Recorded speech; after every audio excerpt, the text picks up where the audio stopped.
Hello. Welcome back. Long time no see. Hello, hello. How are you? How are you? You're gonna eat so good. Oh, Nato. Time to go to my phone so I can lay down for reading. Who got first today? Hi, Apple. Hi, Yasu. Oh, thank you for the hydrate, Drak. Thank you. I just got here, though. I'm not quite that thirsty yet. Story time with the waifu. Oh my gosh. Thank you for the 50 stream streak. Thank you so much. Oh, Luke, you got first. Congratulations on first, Luke. Oh my gosh, there's always discourse. Always discourse with you guys. My goodness. My goodness. Hi, Possum. Nice to see you again. Hello.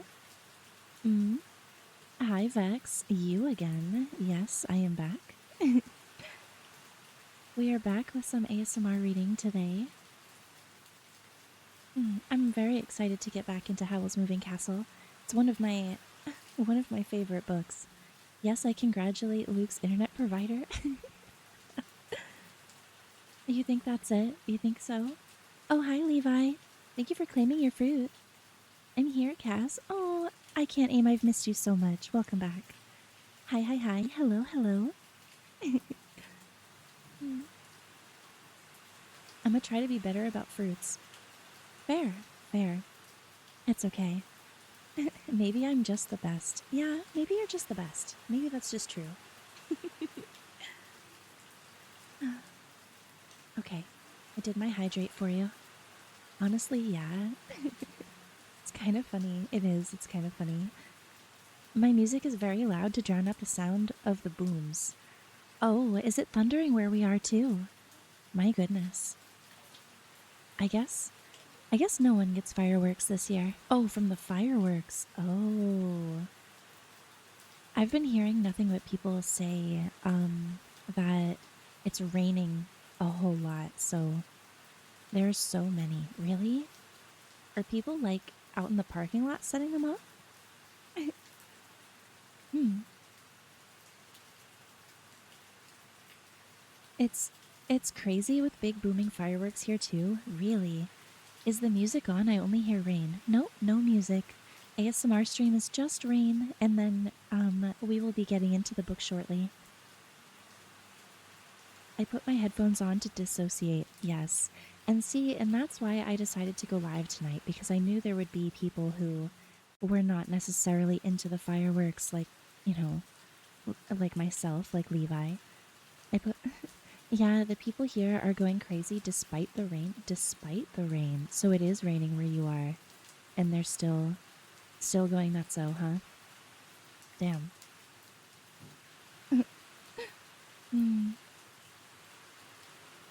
I can imagine it might be harder, right, to light fireworks in the rain? Just assuming. I'm so excited for this ASMR. Not to glaze seriously, but your voice makes me feel safe and relaxed, and I need that today. Oh, oh my god. Well, good. I'm glad that I can provide that for you, seriously. Especially now. Especially right now. Yeah. My goodness. Well, good. I'm glad that we have a safe haven where we don't have to deal with that tonight. Are you guys excited to get back into the book? I'm trying to remember. Let me crack it open. Let me see where we left off. It looks like today we're going to start chapter 4, in which Sophie discovers several strange things. So, the first 3 chapters that we read, Sophie was turned into the old crone, and she made her way to Howl's Moving Castle, and she made a deal with, doesn't have a name yet, technically, in the book, but we all know that it's Calcifer, right? She made a deal with the, fire demon, Wink, to see if he is going to be able to lift her curse. And that is where we have left off. And I believe that she has just fallen asleep. Yes, wink, wink. I believe that she has just fallen asleep. And that's where that chapter ends. It's gonna be great. Here, let's get all set up here. And then, as per usual, we will read the last paragraph or two of the previous chapter where we left off on, and then we'll go barreling right into chapter 4.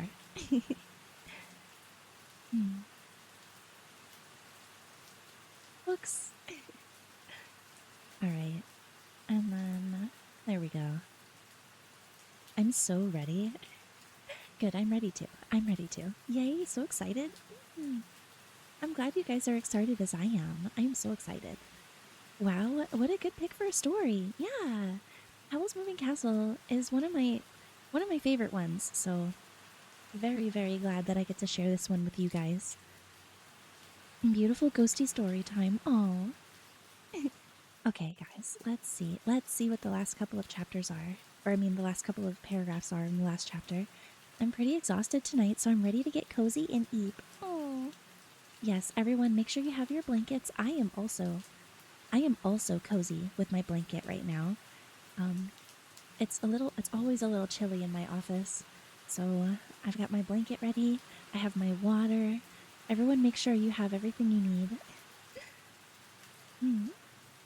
Okay. All right. The last couple of paragraphs of chapter 3, just as a recap from last stream. Thank you for the thunder. Thank you.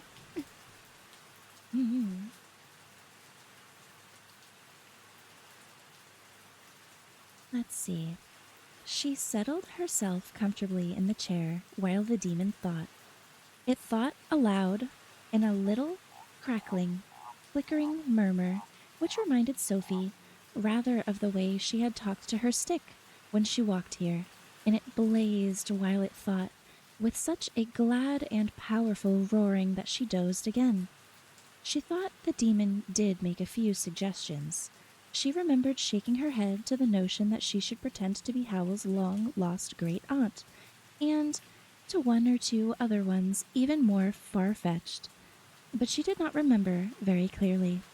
The demon, at length, fell to singing a gentle, flickering little song. It was not in any language Sophie knew, or she thought not, until she distinctly heard the word saucepan in it several times.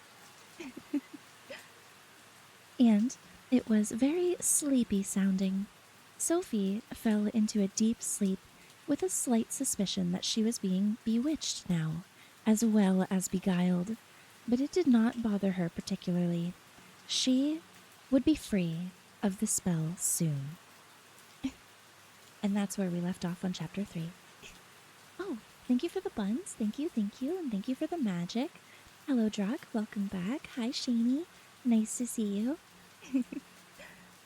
Any other EU comrades cozy in bed? See, most of my EU comrades are not usually cozy in bed when they're here. Even though I wish they would be. I'm glad that you are cozy in bed. Okay, chat. Let's see, should we... I'm not even going to ask you. Let's go ahead and start chapter 4. I'm cozy at my desk, wide awake. Yeah, see? That's what I thought. I was kind of low-key waiting for Jock to say something. Alright. So, with the recap over, chapter 4, in which Sophie discovers several strange things. When Sophie woke up, daylight was streaming across her. Since Sophie remembered no windows at all in the castle, her first notion was that she had fallen asleep trimming hats and dreamed of leaving home. The fire in front of her had sunk to rosy charcoal and white ash, which convinced her that she had certainly dreamed there was a fire demon. But her very first movements told her that there were some things she had not dreamed. There was sharp cracks from all over her body. "Ow!" she exclaimed. "I ache all over." The voice that exclaimed was a weak, cracked piping. She put her knobby hands to her face and felt wrinkles. At that, she discovered she had been in a state of shock all yesterday. She was very angry indeed with the Witch of the Waste for doing this to her, hugely, enormously angry. Sailing into shops and turning people old, she exclaimed. Oh, what I won't do to her. Her anger made her jump up in a salvo of cracks and creaks and hobbled over to the unexpected window. It was above the workshop bench. To her utter astonishment, the view from it was a view of a dockside town. She could see a sloping, unpaved street, lined with small, rather poor-looking houses and masts sticking up beyond the roofs. Beyond the masts, she caught a glimmer of the sea, which was something she had never seen in her life before. "Wherever am I?" Sophie asked the skull standing on the bench. "I don't expect you to answer that, my friend," she added hastily, remembering this was a wizard's castle, and she turned round to take a look at the room. It was quite a small room, with heavy black beams in the ceiling. By daylight, it was amazingly dirty. The stones of the floor were stained and greasy, ash was piled within the fender, and cobwebs hung in dusty droops from the beams. There was a layer of dust on the skull. Sophie absent-mindedly wiped it off as she went to peer into the sink beside the workbench. She shuddered at the pink and gray slime in it and the white slime dripping from the pump overhead. Howl obviously did not care what squalor his servants lived in. The rest of the castle had to be beyond one or other of the 4 low black doors around the room. Sophie opened the nearest, in the end wall beyond the bench. There was a large bathroom beyond it. In some ways, it was a bathroom you might normally find only in a palace, full of luxuries such as an indoor toilet, a shower stall, an immense bath with clawed feet and mirrors on every wall. But it was even dirtier than the other room.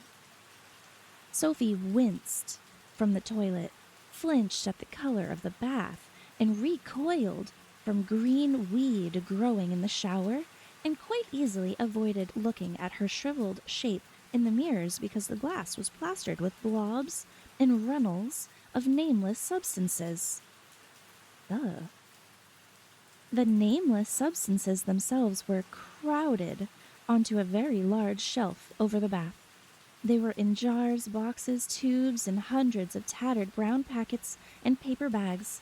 The biggest jar had a name. It was called drying powder, in crooked letters. Sophie was not sure whether there should be a D in that or not. She picked up a packet at random. It had skin scrawled on it, and she put it back hurriedly. Another jar said eyes in the same scrawl. A tube stated for decay. It seems to work, too, Sophie murmured, looking into the wash bin with a shiver. Water ran into the basin when she turned a blue-green knob that might have been brass and washed some of the decay away. Sophie rinsed her hands and face in the water without touching the basin, but she did not have the courage to use drying powder. She dried the water with her skirt and then set off to the next black door. That one opened onto a flight of rickety wooden stairs. Sophie heard someone move up there and shut the door hurriedly. It seemed only to lead to a sort of loft anyway. She hobbled to the next door. By now she was moving quite easily. She was a hale old woman, as she had discovered yesterday. The third door opened onto a pocky backyard with high brick walls. It contained a big stack of logs and higgledy-piggledy heaps of what seemed to be scraps of iron. Wheels, buckets, metal sheeting, wire mounted almost to the top of the walls. Sophie shut the door, too, rather puzzled, because it did not seem to match the castle at all. There was no castle to be seen.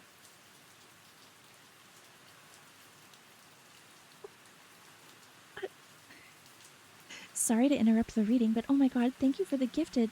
Tree, thank you so much. Thank you so much for the gifted subs, Tree. Thank you. Oh, if you guys got a gifted, please say thank you. Thank you so much. Okay, where were we, darlings? Sophie shut that door too, rather puzzled because it did not seem to match the castle at all. There was no castle to be seen above the brick walls. They ended at the sky. Sophie could only think that this part was around the side where the invisible wall had stopped her the night before. She opened the fourth door, and it was just a broom cupboard with two fine but dusty velvet cloaks.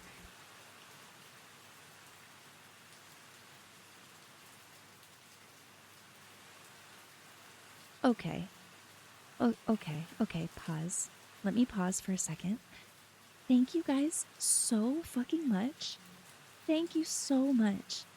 Oh my god, thank you. Thank you. Mwah. Don't pause, keep going. Oh, I'll keep going. Okay. You got it. I got it. You got it. I'm sorry, I had to pause. You guys are being so generous. Thank you. Okay. She opened the fourth door, and it was just a broom cupboard with two fine but dusty velvet cloaks hanging on the brooms. Sophie shut it again, slowly. The only other door was in the wall with the window, and that was the door she had come by, in last night. She hobbled over and cautiously opened that. She stood for a moment, looking out at a slowly moving view of the hills, watching Heather slide past underneath the door, feeling the wind blow her wispy hair, and listening to the rumble and grind of the big black stones at the castle moved. Then she shut the door and went to the window, and there was the seaport town again. It was no picture. A woman had opened a door opposite and was sweeping dust into the street. Behind the house, a grayish canvas sail was going up a mast in brisk jerks, disturbing a flock of seagulls into flying round and round against the glimmering sea. I don't understand, Sophie told the human skull. Then, because the fire looked almost out, she went and put a couple of logs and raked away some of the ash. Green flames climbed between the logs, small and curly, and one shot up into a long blue face with flaming green hair. "Good morning," said the fire demon. "Don't forget we have a bargain." So, none of it was a dream. Sophie was not much given to crying, but she sat in that chair for quite a while staring at a blurred and sliding fire demon, and did not pay much attention to the sound of Michael getting up until she found him standing beside her, looking embarrassed and a little exasperated.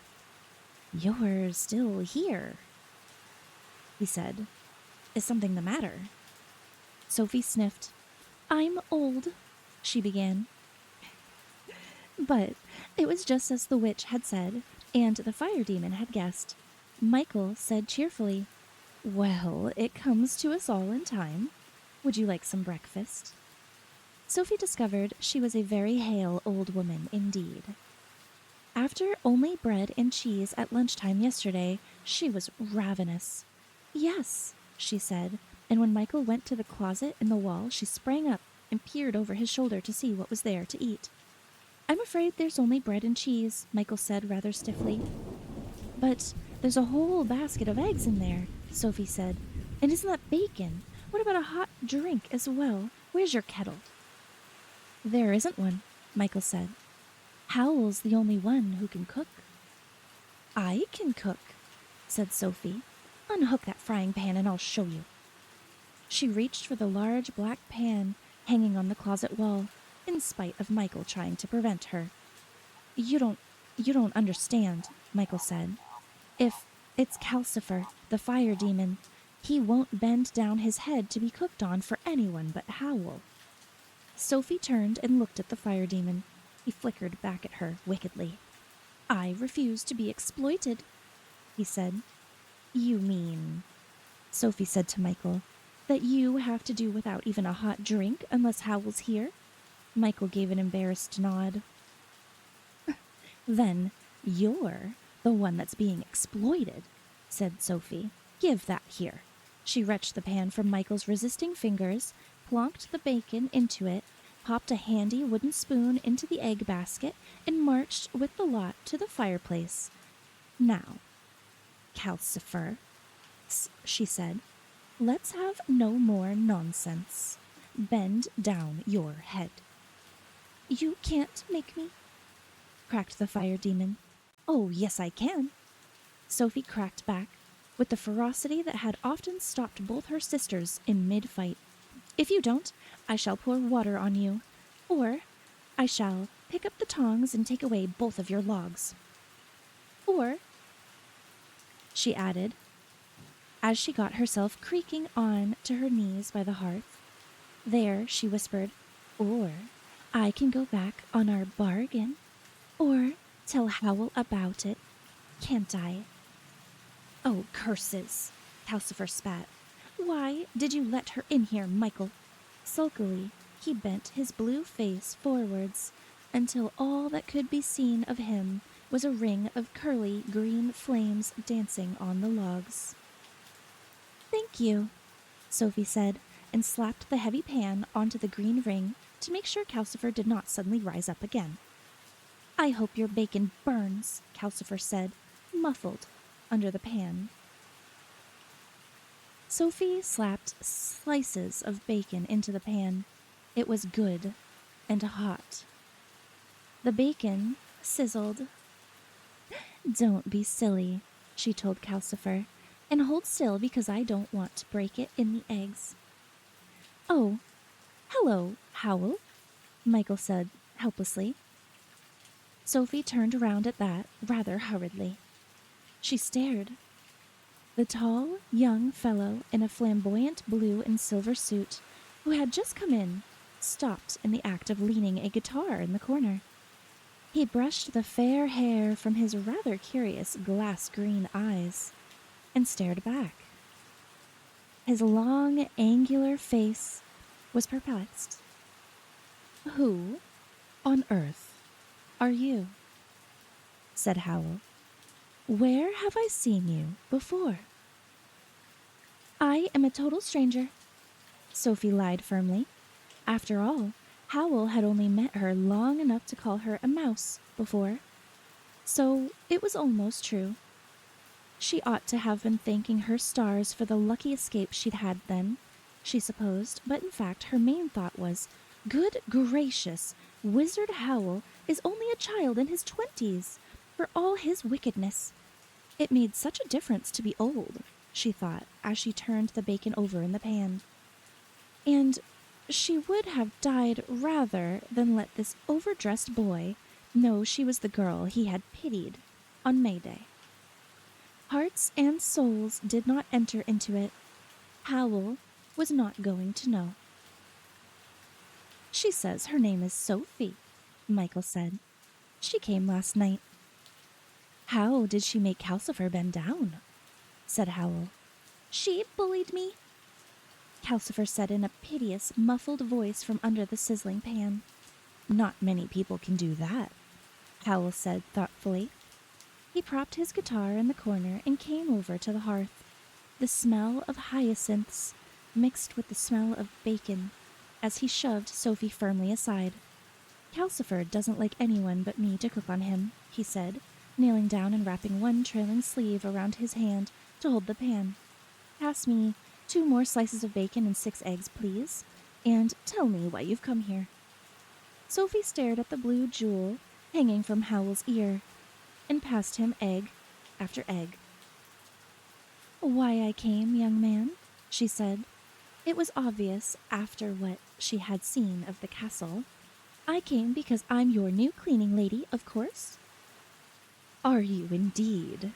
Howl said, cracking the eggs one-handed and tossing the shells amongst the logs, where Calcifer seemed to be eating them with a lot of snarling and gobbling. Who says you are? I do, said Sophie, and she added piously, I can clean the dirt from this place even if I can't clean you from your wickedness, young man. Howl's not wicked, Michael said. Yes, I am, Howl contradicted him. You forget just how wicked I'm being at the moment, Michael. He jerked his chin at Sophie. If you're so anxious to be of use, my good woman, find some knives and forks and clear the bench. There were tall stools under the workbench. Michael was pulling them out to sit on and pushing aside all of the things on top of it to make room for some knives and forks he had taken from a drawer in the side of it. Sophie went to help him. She had not expected Howl to welcome her, of course, but he had not even so far agreed to let her stay beyond breakfast. Since Michael did not seem to need help, Sophie shuffled over to her stick and put it slowly and showingly in the broom cupboard. When that did not seem to attract Howl's attention, she said, You can take me on for a month's trial if you'd like. Wizard Howl said nothing but, Plates, please, Michael, and stood up holding the smoking pan. Calcifer sprang up with a roar in relief and blazed high in the chimney. Sophie made another attempt to pin the wizard down. If I'm going to be cleaning here for the next month, she said, I'd like to know where the rest of the castle is. I can only find this one room and the bathroom. To her surprise, both Michael and the wizard roared with laughter. It was not until they had almost finished breakfast that Sophie discovered what had made them laugh. Howl was not only hard to pin down, he seemed to dislike answering any questions at all. Sophie gave up asking him and asked Michael instead. Tell her, said Howl. It will stop her pestering. There isn't any more of the castle, Michael said, except what you've seen and 2 bedrooms upstairs. What? Sophie exclaimed. Howl and Michael laughed again. Howl and Calcifer invented the castle, Michael explained, and Calcifer keeps it going. The inside of it is really just Howl's old house in Port Haven, which is the only real part. But Port Haven's miles down near the sea, Sophie said. I call that too bad. What do you mean by having this great, ugly castle rushing up the hills and frightening everyone in Market Chipping to death? Howl shrugged. What an outspoken old woman you are. I've reached that stage in my career when I need to impress everyone with my power and wickedness. I can't have the king thinking well of me, and last year I offended someone very powerful, and I need to keep out of their way. It seemed a funny way to avoid someone, but Sophie supposed wizards had different standards from ordinary people, and she shortly discovered that the castle had other peculiarities. They had finished eating, and Michael was piling the plates in the slimy sink beside the bench when there came a loud, hollow knocking at the door. Calcifer blazed up. Kingsbury door! Howl, who was on his way to the bathroom, went to the door instead. There was a square wooden knob above the door, set into the linnet, with a dab of paint on each of its 4 sides. At the moment, there was a green blob on the side that was at the bottom, but Howl turned the knob round so that it had a red blob downward before he opened the door. Outside stood a person wearing a stiff white wig and a wide hat on top of that. He was clothed in scarlet and purple and gold, and he held up a little staff decorated with ribbons like an infant maypole. He bowed. Scents of cloves and orange blossoms blew into the room. His Majesty the King presents his compliments and sends payment for 2,000 pairs of 7-league boots, this person said. Behind him, Sophie had glimpsed a coach waiting in a street full of scrumptious houses covered with painted carvings, and towers and spires and domes beyond that, of a splendor she had barely before imagined. She was sorry it took a little time for the person at the door to hand over a long, silken, chinkling purse, and for Howl to take the purse, bow back, and shut the door. Howl turned the square knob back so that the green blob was downward again and stowed the long purse in his pocket. Sophie saw Michael's eyes follow the purse in an urgent, worried way. Howl went straight to the bathroom then, calling out, "I need hot water in here, Calcifer," and was gone for a long, long time. Sophie could not resist her curiosity. "Whoever was at that door," she asked Michael.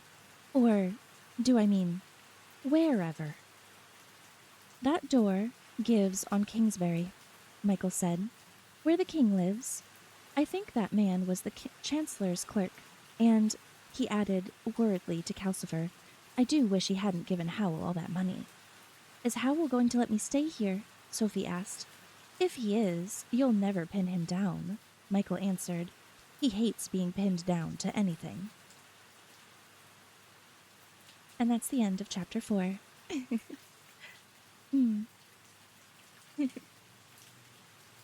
Oh my gosh, what are you guys talking about in chat? What are you guys talking about in chat? What's with the jail emote? Isn't Cass so cute? Oh my god, Max! Adorable? What did I do? Oh, I see, you guys were playing with my model. You guys were playing with my model. You turned the blush on. I see. While I was gone, hello Computer Geek, welcome in.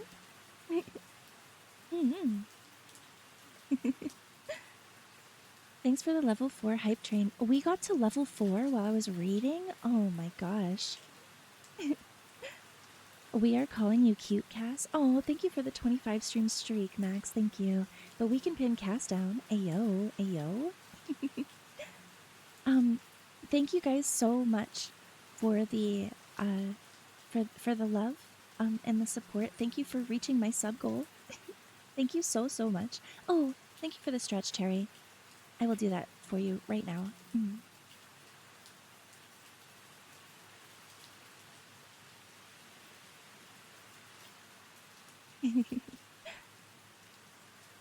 Oh, I love this book so much. Are you guys having a good time? Let me hydrate and then we'll get into the next chapter, okay? I did. I stretched.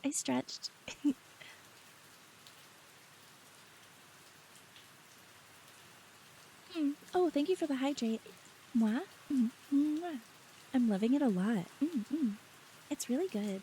The characterizations in the book are like so good. And one of the big things that you don't really know if you've only watched the movie is that Calcifer is green. He's a green flamed demon with a blue face. He's not actually red like the movies portray him. He's green. You guys didn't hear? He has green flames and a blue flamed face. Face. Yes, he's green. I don't know what's happening, but y'all are having fun, so I'm having fun. Okay, good. It's like watching the movie in my head. Oh, it is. There are some differences, though, and you will see them as we continue to read.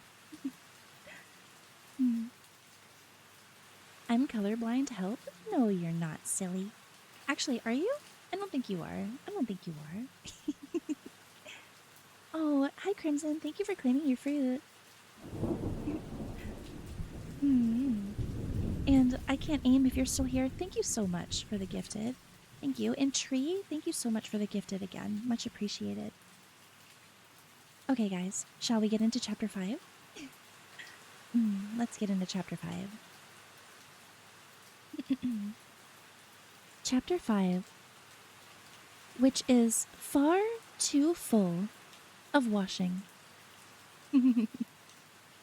Cass, I see greens as more red tinted. No fucking shot, really? No wonder why you're so cherry coated. Everything is red for you, darling. Okay. The only thing to do, Sophie decided, was to show Howl that she was an excellent cleaning lady. A real treasure. She tied an old rag around her wispy white hair. She rolled the sleeves up her skinny old arms and wrapped an old tablecloth from the broom cupboard around her as an apron. It was rather a relief to think there were only 4 rooms to clean instead of a whole castle. She grabbed up a bucket and besom and got to work. "What are you doing?" cried Michael and Calcifer in a horrified chorus. "Cleaning up," Sophie replied firmly.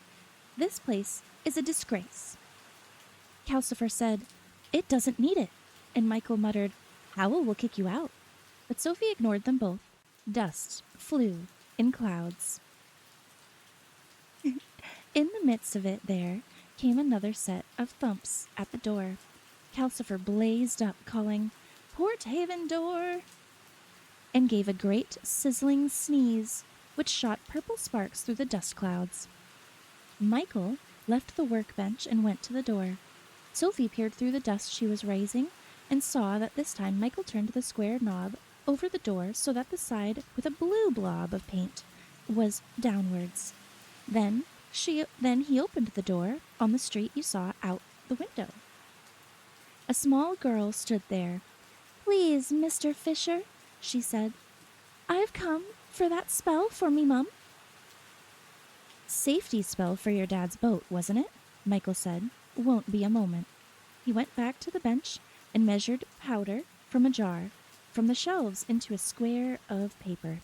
While he was doing it, the little girl peered in at Sophie curiously, as Sophie peered out at her.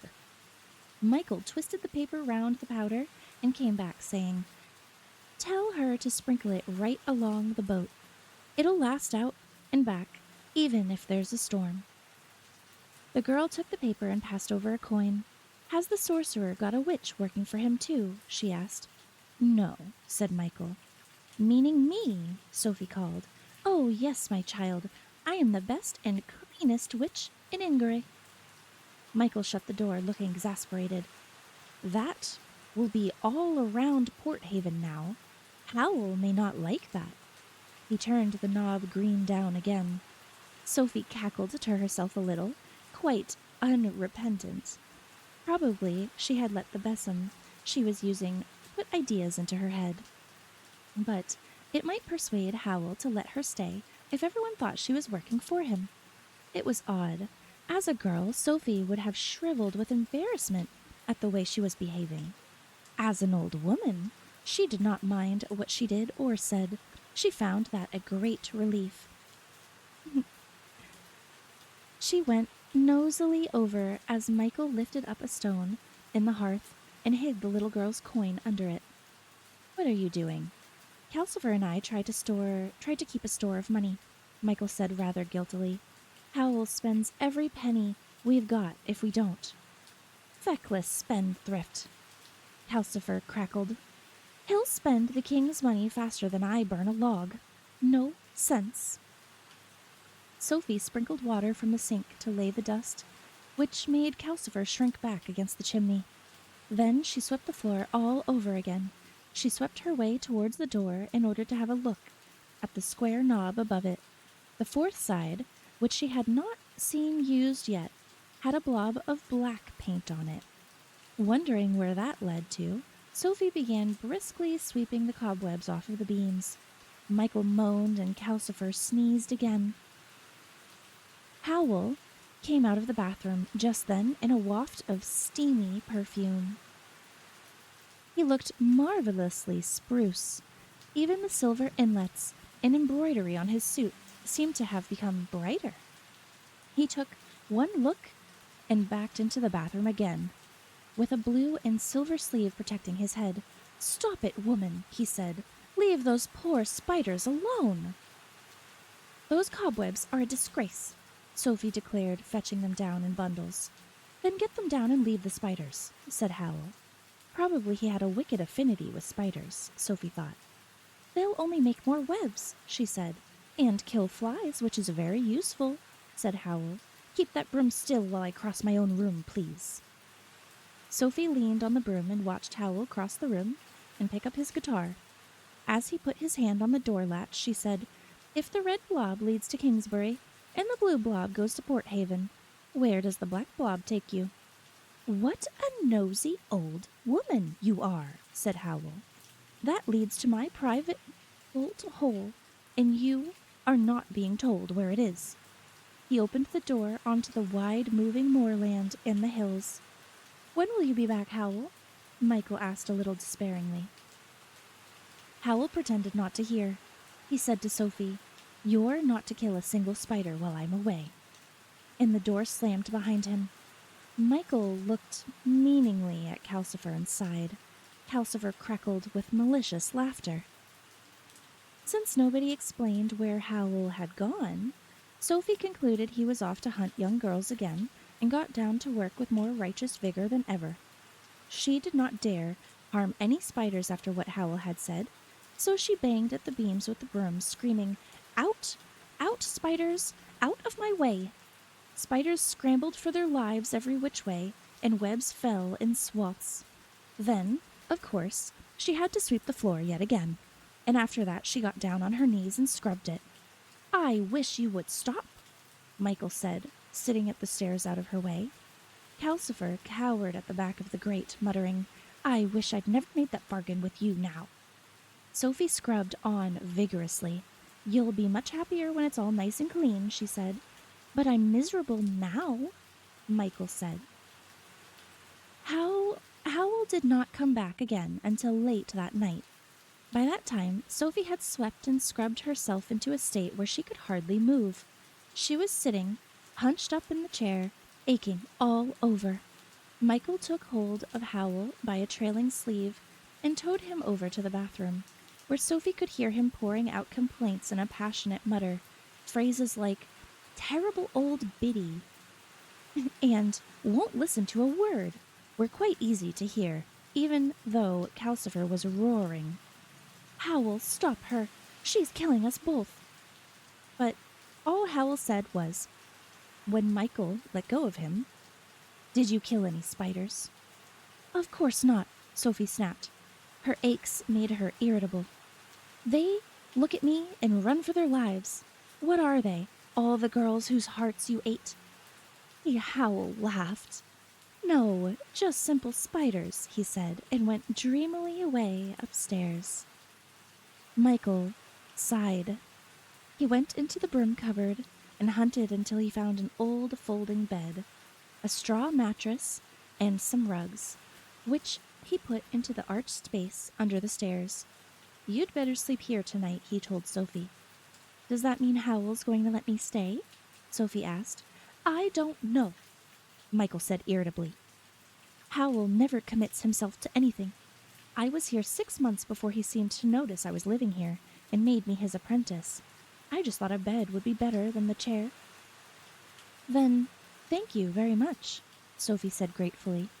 The bed was indeed more comfortable than a chair, and when Calcifer complained he was hungry in the night, it was an easy matter for Sophie to creak her way out and give him another log.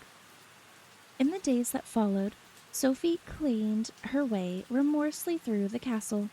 She really enjoyed herself. Telling herself she was looking for clues, she washed the window, she cleaned out the oozing sink, and she made Michael clear everything off of the workbench and the shelves so that she could scrub them. She had everything out of the cupboards and down from the beams and cleaned those too. The human skull, she fancied, began to look as long-suffering as Michael. It had been moved so often. Then she tacked an old sheet to the beams nearest the fireplace and forced Calcifer to bend his head down while she swept the chimney. Calcifer hated that. He crackled with mean laughter. When Sophie discovered that soot had got all over the room, she had to clean it all again. That was Sophie's trouble. She was remorseless, but she lacked method. But there was this method to her remorselessness. She calculated that she could not clean this thoroughly without sooner or later coming across Howl's hidden hoard of girls' souls, or chewed hearts, or something else that explained Calcifer's contract. Up the chimney, guarded by Calcifer, had struck her as a good hiding place, but there was nothing there but quantities of soot, which Sophie stored in bags in the yard. The yard was high on her list of hiding places. Every time Howl came in, Michael and Calcifer complained loudly about Sophie.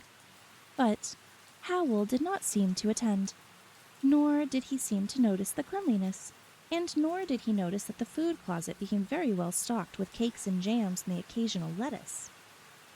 For, as Michael had prophesied, word had gone round Porthaven. People came to the door to look at Sophie. They called her Mrs. Witch in Porthaven and Madam Sorceress in Kingsbury. Word had gone round the capital, too. Though the people who came to the Kingsbury door were better dressed than those in Porthaven, no one in either place liked to call on someone so powerful without an excuse. So, Sophie was always having to pause in her work to nod and smile and take in a gift, or to get Michael to put up a quick spell for someone. Some of the gifts were nice things, pictures and strings of shells and useful aprons. Sophie used the aprons daily and hung the shells and pictures around her cubbyhole under the stairs, which soon began to look very homelike indeed. Sophie knew she would miss this when Howl turned her out. She became more and more afraid that he would. She knew he could not go on ignoring her forever. She cleaned the bathroom next. That took her days. Because Howl spent so long in it every day before he went out. As soon as he went, leaving it full of steam and scented spells, Sophie moved in. "Now we'll see about that contract," she muttered at the bath. But her main target was, of course, the shelves of packets, jars, and tubes. She took every one of them down on the pretext of scrubbing the shelf, and spent most of the day carefully going through them to see if the ones labeled skin, eyes, and hair were in fact pieces of girls. As far as she could tell, they were all just creams and powders and paint. If they once had been girls, then Sophie thought Howl had used the tube for decay on them and rotted them down the waste basin, too thoroughly to recall. But she hoped they were only cosmetics in the packets. She put the things back on the shelves and scrubbed. That night, as she sat aching in the chair, Calcifer grumbled that he had drained one hot spring dry for her. "Where are the hot springs?" Sophie asked. She was curious about everything these days. "Under the Porthaven marshes, mostly," Calcifer said. "But if you go on like this, I'll have to fetch hot water from the waste. When are you going to stop cleaning and find out how to break my contract?" "In good time," said Sophie. "How can I get the terms out of Howl if he's never in? Is he always away this much?" "Only when he's after a lady," Calcifer said. When the bathroom was clean and gleaming, Sophie scrubbed the stairs and the landing upstairs, and then she moved on into Michael's small front room. Michael, who by this time seemed to be accepting Sophie gloomily as a sort of natural disaster, gave a yell of dismay and pounded upstairs to rescue his most treasured possessions. They were in an old box under his worm-eaten little bed. As he hurried the box protectively away, Sophie glimpsed a blue ribbon and a spun sugar rose in it, on top of what seemed to be letters. "So Michael has a sweetheart," she said to herself as she flung the window open. It opened into the Porthaven street, and heaved his bedding across the sill to air. Considering how nosy she had become lately, Sophie was rather surprised at herself for not asking Michael who his girl was and how he kept her safe from Howl. She swept such quantities of dust and rubbish from Michael's room that she nearly swamped Calcifer trying to burn it all. "You'll be the death of me. You're as heartless as Howl," Calcifer choked. Only his green hair and blue pieces of his long forehead showed. Michael put his precious box in the drawer of the workbench and locked the drawer. "I wish Howl would listen to us," he said. "Why is this girl taking him so long?" The next day, Sophie tried to start on the backyard, but it was raining in Porthaven that day, driving against the window and pattering in the chimney, making Calcifer hiss with annoyance. The yard was part of the Porthaven house, too. so it was pouring out there when Sophie opened the door.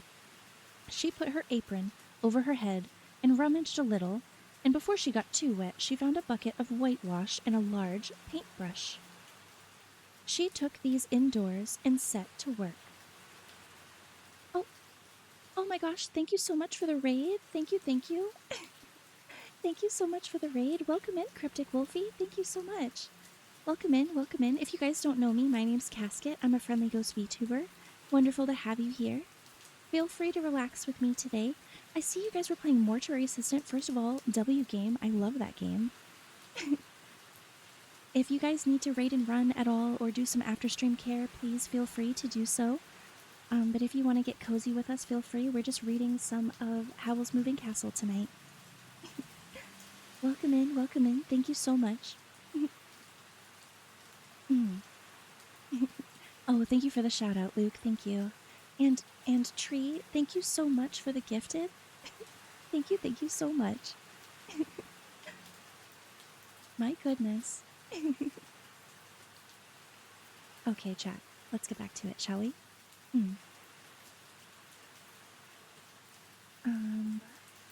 Where was I? And before she got too wet, she found a bucket of whitewash and a large paintbrush.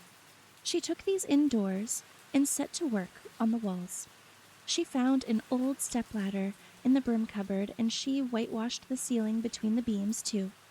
It rained for the next 2 days in Port Haven, though when Howl opened the door with the knob green blob down and stepped out onto the hill, the weather there was sunny, with big clouds, shadows racing over the heather faster than the castle could move.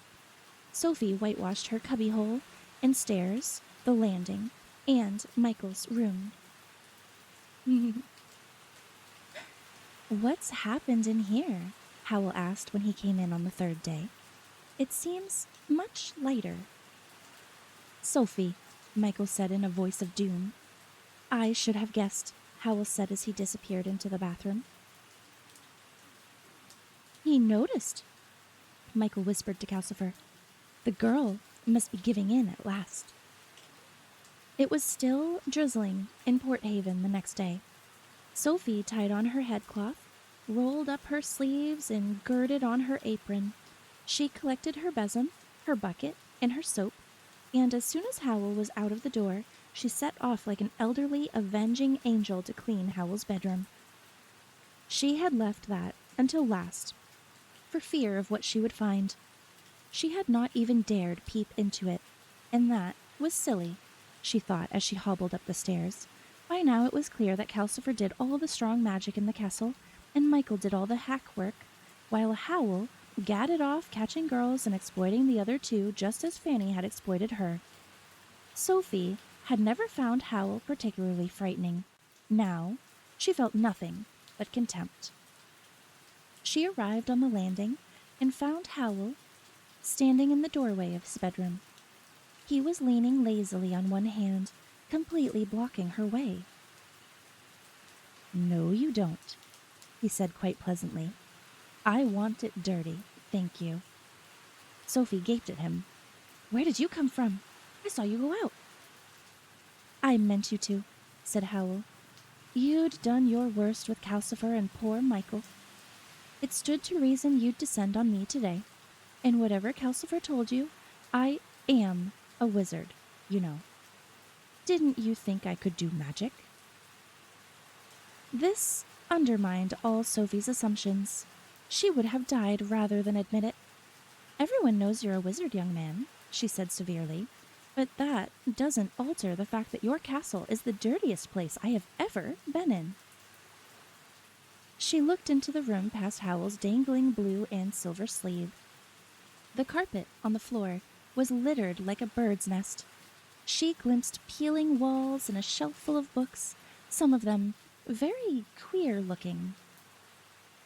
There was no sign of a pile of gnawed hearts, but those were probably behind or under the huge 4-poster bed.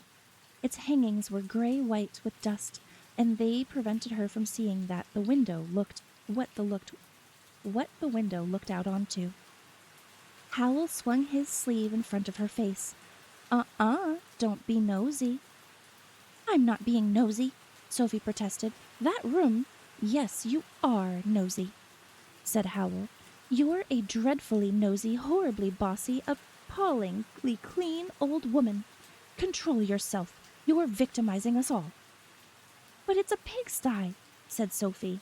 I can't help what I am. Yes, you can, said Howl. And I like my room the way it is. You must admit I have a right to live in a pigsty if I want. Now go downstairs and think of something else to do. Please. I hate quarreling with people. There was nothing Sophie could do but hobble away with her bucket clanking by her side. She was a little shaken, and very surprised that Howl had not thrown her out of the castle on the spot. But since he had not, she thought of the next thing that she needed to do at once. She opened the door beside the stairs, found the drizzle had almost stopped, and sallied out into the yard, where she began vigorously sorting through piles of dripping rubbish. There was a metallic clash, and Howl appeared again, stumbling slightly, in the middle of the large sheet of rustling iron Sophie had been going to move next. Not here either, he said. You are a terror, aren't you? Leave this yard alone. I know just where everything is in it, and I won't be able to find the things I need for my transport spells if you tidy them up. So there was probably a bundle of souls or a box of chewed hearts somewhere out here, Sophie thought. She felt really thwarted. Tidying up is what I'm here for, she shouted at Howl. Then you must think of a new meaning for your life, Howl said. For a moment it seemed as if he was going to lose his temper too. His strange, pale eyes all but glared at Sophie. But he controlled himself and said, Now, trot along indoors, you overactive old thing, and find something else to play with before I get angry. I hate getting angry. Sophie folded her skinny arms. She did not like being glared at by eyes like glass marbles. Of course you hate getting angry, she resorted. You don't like anything unpleasant, do you? You're a slitherer-outer. That's what you are. You slither away from anything you don't like. Howl gave a forced sort of smile. Well now, he said. Now we both know each other's faults. Now go back into the house. Go on. Back. He advanced on Sophie, waving her towards the door. The sleeves on his waving arm caught the edge of the rusty metal, jerked and tore. Damnation, said Howl, holding up the trailing blue and silver ends. What you've made me do. I can mend it, Sophie said. Howl gave her another glassy look. There you go again, Sophie, he said. How you must love servitude. He took his torn sleeve gently between his fingers of his right hand and pulled it through them. As the blue and silver fabric left his fingers, there was no tear in it at all. There, he said. Understand? Sophie hobbled back indoors, rather chastened. Wizards clearly had no need to work in the ordinary way. Howl had shown her he really was a wizard to be reckoned with. Why didn't he turn me out? She said, half to herself and half to Michael. It beats me, said Michael, but I think he goes by Calcifer. Most people who come in here either didn't notice Calcifer or they're scared stiff of him. And that's the end of chapter 5. Damn, you guys. I love how this book reads so much. I love the personalities of all of these characters. Oh, thank you for the hydrate. Oh my gosh, thank you so much for the resub, Caro. Thank you so much. Thank you. Thank you for the tier 1. Thank you. Okay. Let me hydrate for you. You are so welcome, Pookie, but I do have a gift for you. You have a gift for me. Oh, hi, Andy. Nice to see you. Welcome, welcome.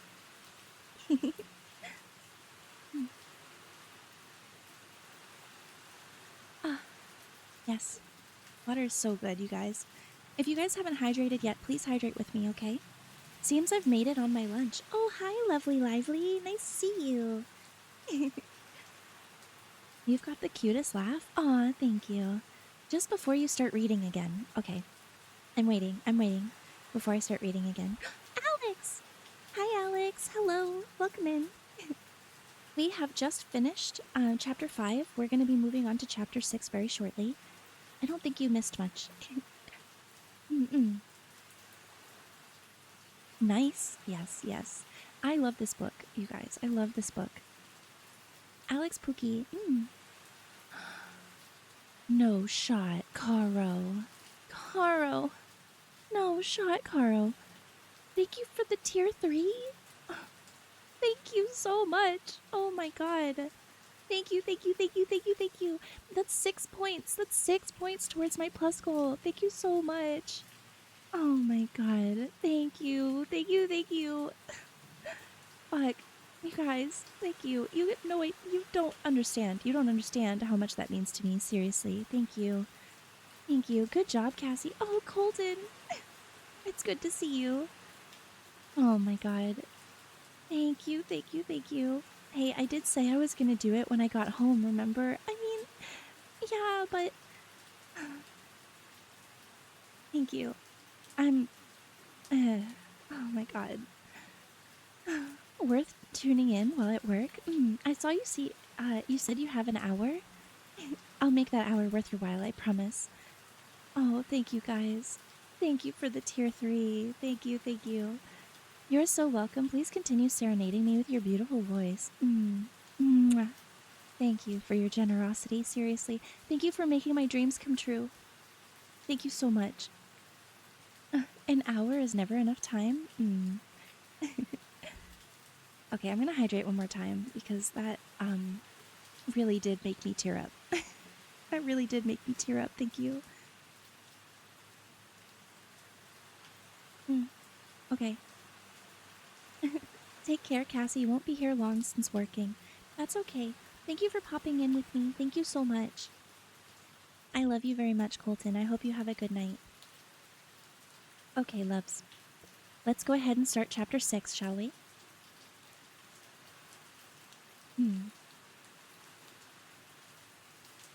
Chapter 6, in which Howl expresses his feelings with green slime. Howl did not go out that day, nor for the next few days. Sophie sat quietly in the chair by the hearth, keeping out of his way and thinking. She saw that, much as Howl deserved it, she had been taking out her feelings on the castle when she was really angry with the Witch of the Waste. And she was a little upset at the thought that she was here on false pretenses. Howl might think Calcifer liked her, but Sophie knew Calcifer had simply seized on the chance to make a bargain with her. Sophie rather thought she had let Calcifer down. This state of mind did not last. Sophie discovered a pile of Michael's clothes that needed mending. She fetched out thimble, scissors, and thread from her sewing pocket and set to work. By that evening, she was cheerful enough to join in Calcifer's silly little song about saucepans. Happy in your work? Howl said sarcastically. I need more to do, Sophie said. My old suit needs mending, if you have to feel busy, said Howl. This seemed to mean that Howl was no longer annoyed. Sophie was relieved. She had been almost frightened that morning. It was clear Howl had not yet caught the girl he was after. Sophie listened to Michael asking rather obvious questions about it, and Howl slithering neatly out of answering any of them. He is a slitherer outer, Sophie murmured to a pair of Michael's socks. Can't face his own wickedness. She watched Howl being restlessly busy in order to hide his discontent. That was something Sophie understood rather well. At the bench, Howl worked a good deal harder and faster than Michael, putting spells together in an expert but slapdash way. From the look on Michael's face, most of the spells were both unusual and hard to do. But Howl would leave a spell midway and dash up to his bedroom to look after something hidden, and no doubt sinister. Going on up there, and then shortly race out into the yard to tinker with a large spell out there. Sophie opened the door a crack and was rather amazed to see the elegant wizard kneeling in the mud, with his long sleeves tied together behind his neck to keep them out of the way. while he carefully heaved a tangle of greasy metal into a special framework of some kind. That spell was for the king. Another overdressed and scented messenger arrived with a letter and a long, long speech in which he wondered if Howl would possibly spare time, no doubt valuably employed in other ways, to bend his powerful and indigenous mind to a small problem experienced by his royal majesty, to wit, how an army might get its heavy wagons through marsh and round, rough ground. Howl was wonderfully polite and long-winded in replying.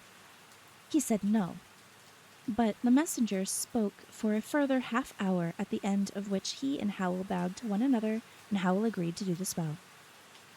"This is a bit ominous," Howl said to Michael when the messenger had gone. "What did Solomon have to get himself lost? What did Solomon have to get himself lost in the waste for? The king seems to think I'll do instead." "He wasn't as inventive as you, by all accounts," Michael said.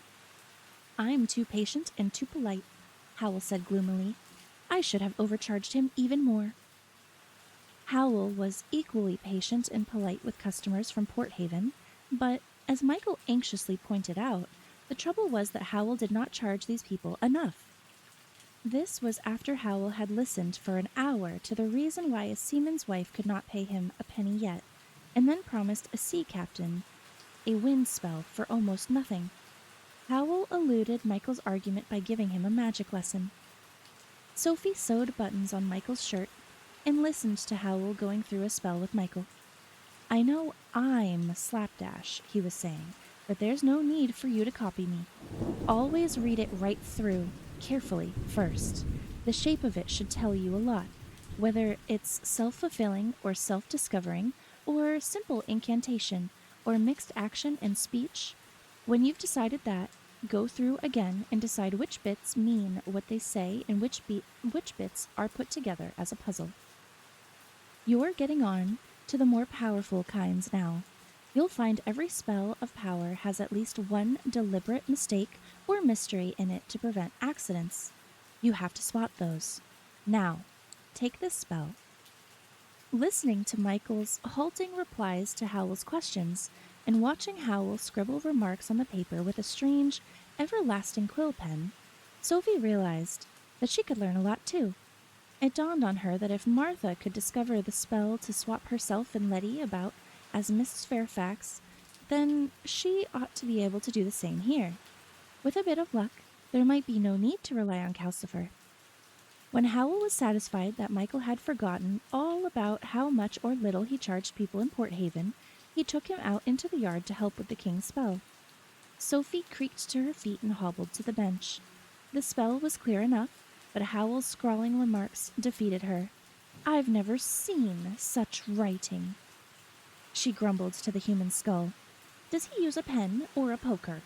She sorted eagerly through every scrap of paper on the bench and examined the powders and liquids in the crooked jars. "Yes, let's admit it," she told the skull. "I snoop, and I have my proper reward. I can find out how to cure foul pests and abate whooping cough, raise a wind and remove hairs from a face. If Martha had found this lot, she'd still be at Miss Fairfax's." Howl, it seemed to Sophie, went and examined all of the things she had moved when he came in from the yard, but that seemed to be only restlessness. He seemed not to know what to do with himself after that. Sophie heard him roving up and down during the night. He was only an hour in the bathroom the next morning. He seemed not to be able to contain himself while Michael put on his best plume velvet suit, ready to go to the place in Kingsbury. And the two of them wrapped the bulky spell up in golden paper. The spell must have been surprisingly light for its size. Michael could carry it on his own easily, with both his arms wrapped around it. Howl turned the knob over the door, read down, for him and sent him out into the street among the painted houses. "They're expecting it," Howl said. "You should only have to wait most of the morning. Tell them a child could work it. Show them, and when you come back, I'll have a spell of power for you to get to work on. So long." He shut the door and roved round the room again. My feet itch, he said suddenly. I'm going for a walk on the hills. Tell Michael the spell I promised him is on the bench, and here's for you to keep busy with. Sophie found a gray and scarlet suit, as fancy as the blue and silver one, dropped into her lap from nowhere. Howl, meanwhile, picked up his guitar from his corner, turned the doorknob green down, and stepped out amongst the scuddly heather above Market Chipping. His feet itch, grumbled Calcifer. There was a fog down in Port Haven. Calcifer was low among his logs, moving uneasy this way and that to avoid dripping in the chimney. How does he think I feel, stuck in a damp grate like this? Then you'll have to give me a hint at least about how to break your contract, Sophie said, shaking out the gray and scarlet suit. Goodness, you're a fine suit, even if you are a bit worn. Built to pull in the girls, aren't you? I have given you a hint, Calcifer fizzed. Then you'll have to give it to me again. I didn't catch it. Sophie said as she laid the suit down and hobbled to the door. If I give you a hint and tell you it's a hint, it will be information, and I'm not allowed to give that, Calcifer said. Where are you going? To do something I didn't dare do when they were both out, Sophie said. She twisted the square knob over the door until the black blob pointed downwards, and then she opened the door. There was nothing outside. It was neither black, nor gray, nor white. It was not thick or transparent. It did not move. It had no smell and no feel, and when Sophie put a very cautious finger out into it, it was neither hot nor cold. It felt like nothing. It seemed utterly and completely nothing. What is this? She asked Calcifer. Calcifer was as interested as Sophie. His blue face was leaning right out of the grate to see the door. He had forgotten the fog. I don't know, he whispered. I only maintain it. All I know is that it's on the other side of the castle that no one can walk around. It feels quite far away. It feels beyond the moon, said Sophie. She shut the door and turned the knob green downwards. She hesitated a minute and then started to hobble to the stairs. He's locked it, said Calcifer. He told me to tell you if you tried to snoop again. Oh, said Sophie. What has he got up there? I have no idea, said Calcifer. I don't know anything about upstairs. If you only knew how frustrating it is. I can't even really see outside the castle, only enough to see what direction I'm going in.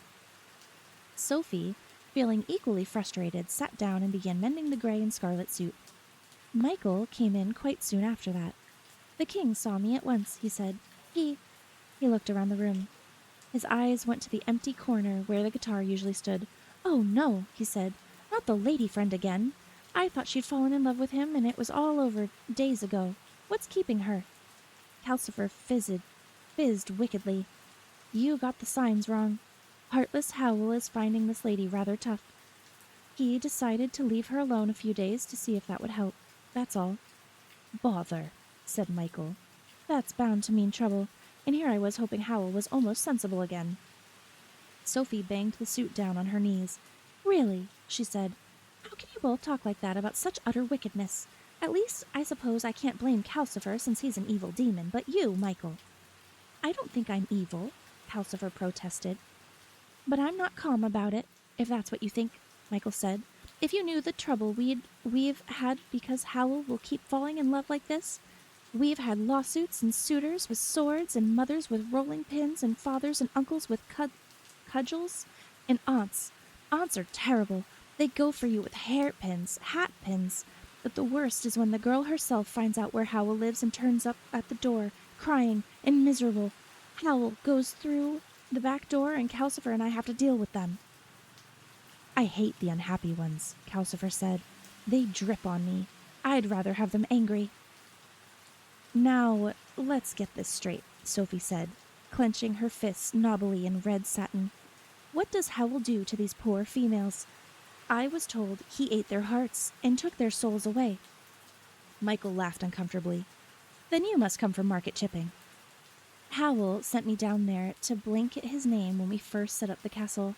I said that sort of thing. It's what aunts usually say. It's only true in a manner of speaking. Howl's very fickle, said Calcifer. He's only interested until the girl falls in love with him, and then he can't be bothered with her. But he can't rest until he's made her love him, Michael said eagerly. You can't get any sense out of him until he has. I always look forward to the time when the girl falls for him. Things get better then. Until they track him down, said Calcifer. You'd think he'd have the sense to give them a false name. Sophie said scornfully. The scorn was to hide the fact that she was feeling somewhat foolish. Oh, he always does, Michael said. He loves giving false names and posing as things. He does it even when he's not courting girls. Haven't you noticed that he's Sorcerer Jenkins in Port Haven and Wizard Pendragon in Kingsbury, as well as Horrible Howl in the castle? Sophie had not noticed, which made her feel more foolish still, and feeling foolish made her angry. Well, I still think it's wicked going around making poor girls unhappy, she said. It's heartless and pointless. He's made that way, said Calcifer. Michael pulled a 3-legged stool up to the fire and sat on it while Sophie sewed, telling her of Howl's conquests and some of the trouble that had happened afterwards. Sophie muttered at the fine suit. She still felt very foolish. So you ate hearts, did you, Suit? Why do aunts put things so oddly when they talk about their nieces? Probably fancied you themselves, my good Suit. How would you feel with a raging aunt after you, eh?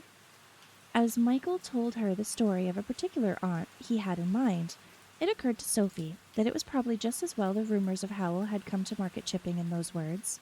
She could imagine a strong-minded girl like Letty otherwise getting very interested in Howl and ending up very unhappy. Michael had just suggested lunch, and Calcifer, as usual, had groaned when Howl flung the door open and came in, more discontented than ever. Something to eat? Said Sophie. No, said Howl. Hot water in the bathroom, Calcifer. He stood moodily in the bathroom door a moment. Sophie, have you tidied this shelf of spells in here by any chance? Sophie felt more foolish than ever. Nothing would have possessed her to admit that she had gone through all those packets and jars looking for pieces of girls. I haven't touched a thing, she replied virtuously as she went to get the frying pan. I hope you didn't, Michael said uneasily as the bathroom door slammed. Rinsing and gushing came from the bathroom while Sophie fried lunch. He's using a lot of hot water, Calcifer said from under the pan. I think he's tinting his hair. I hope you left the hair spells alone. For a plain man with mud-colored hair, he's terribly vain about his looks. Oh, shut up, snapped Sophie. I put everything back just where I found it. She was so cross that she emptied the pan of eggs and bacon over Calcifer. Calcifer, of course, ate them with enormous enthusiasm and much flaring and gobbling. Sophie fried more over the spitting flames. She and Michael ate them. They were clearing away, and Calcifer was running his blue tongue around his purple lips when the bathroom door crashed open and Howl shouted out, wailing with despair. Look at this, he shouted. Look at it. What has that one-woman force of chaos done to these spells? Sophie and Michael whirled around and looked at Howl. His hair was wet, but apart from that, neither of them could see it looked any different. If you mean me, Sophie began, I do mean you. Look! Howl shrieked.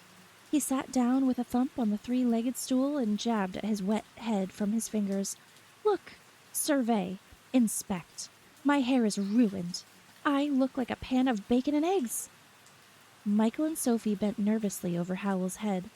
It seemed the usual flaxen color right to the roots. The only difference might have been a slight, very slight, trace of red. Sophie found that agreeable.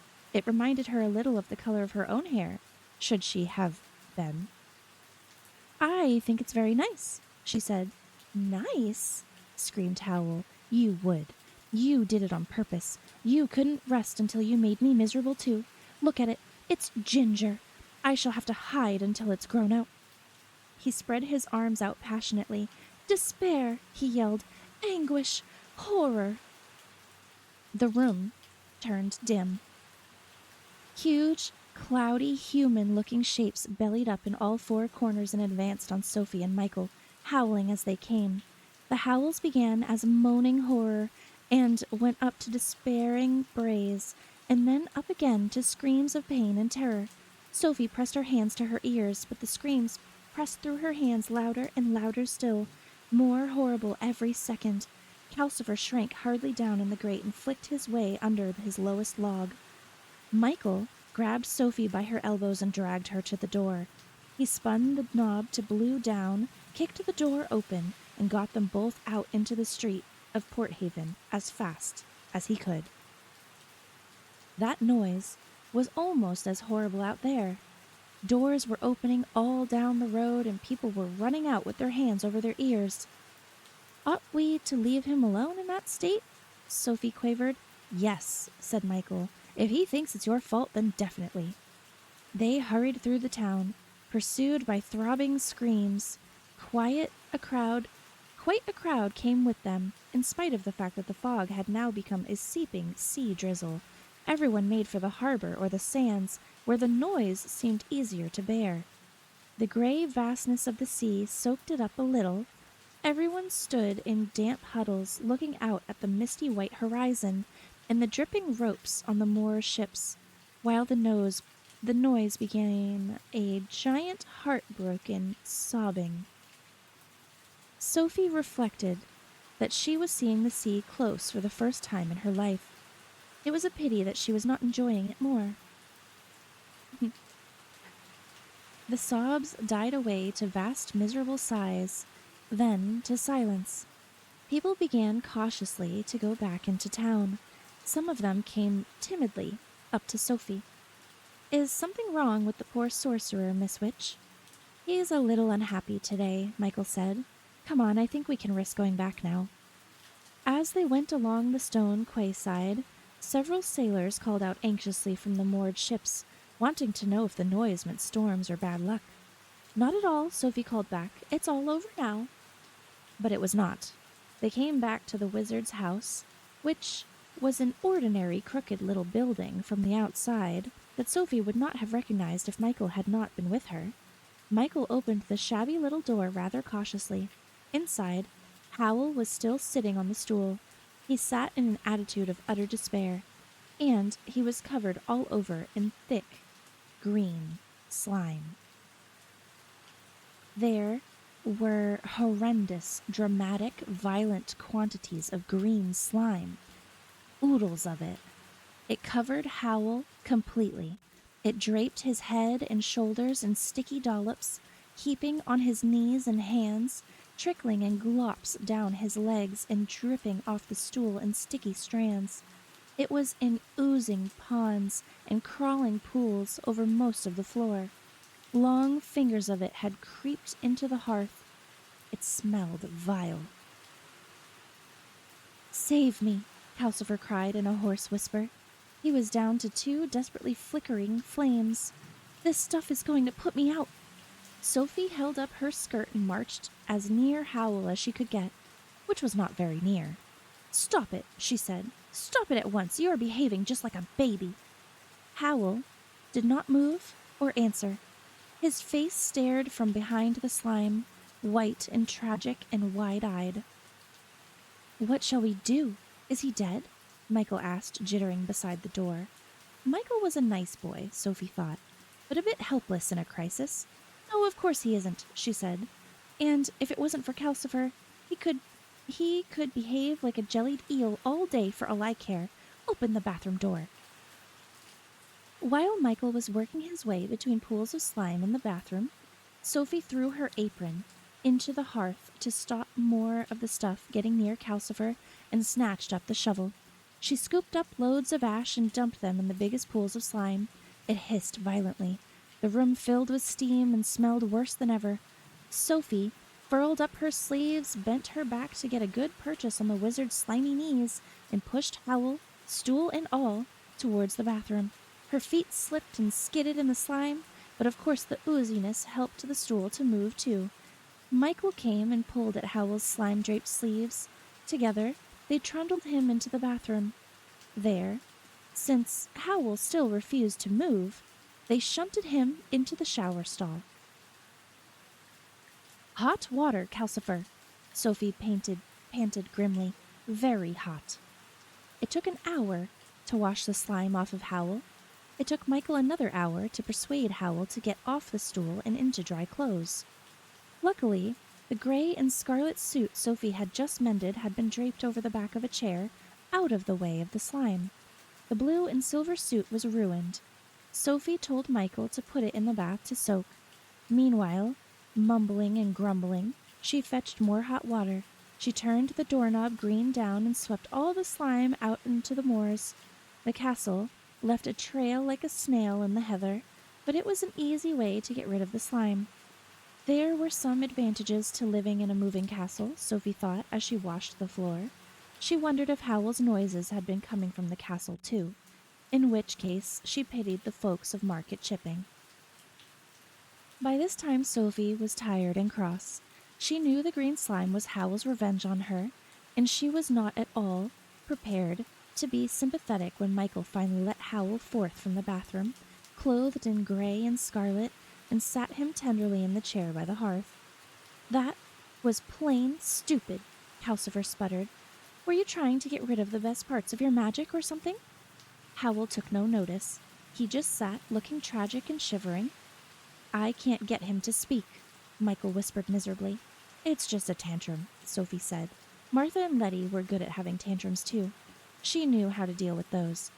On the other hand, it is quite a risk to spank a wizard for getting hysterical about his hair. Anyway, Sophie's experience told her that tantrums are seldom about the thing they appear to be about.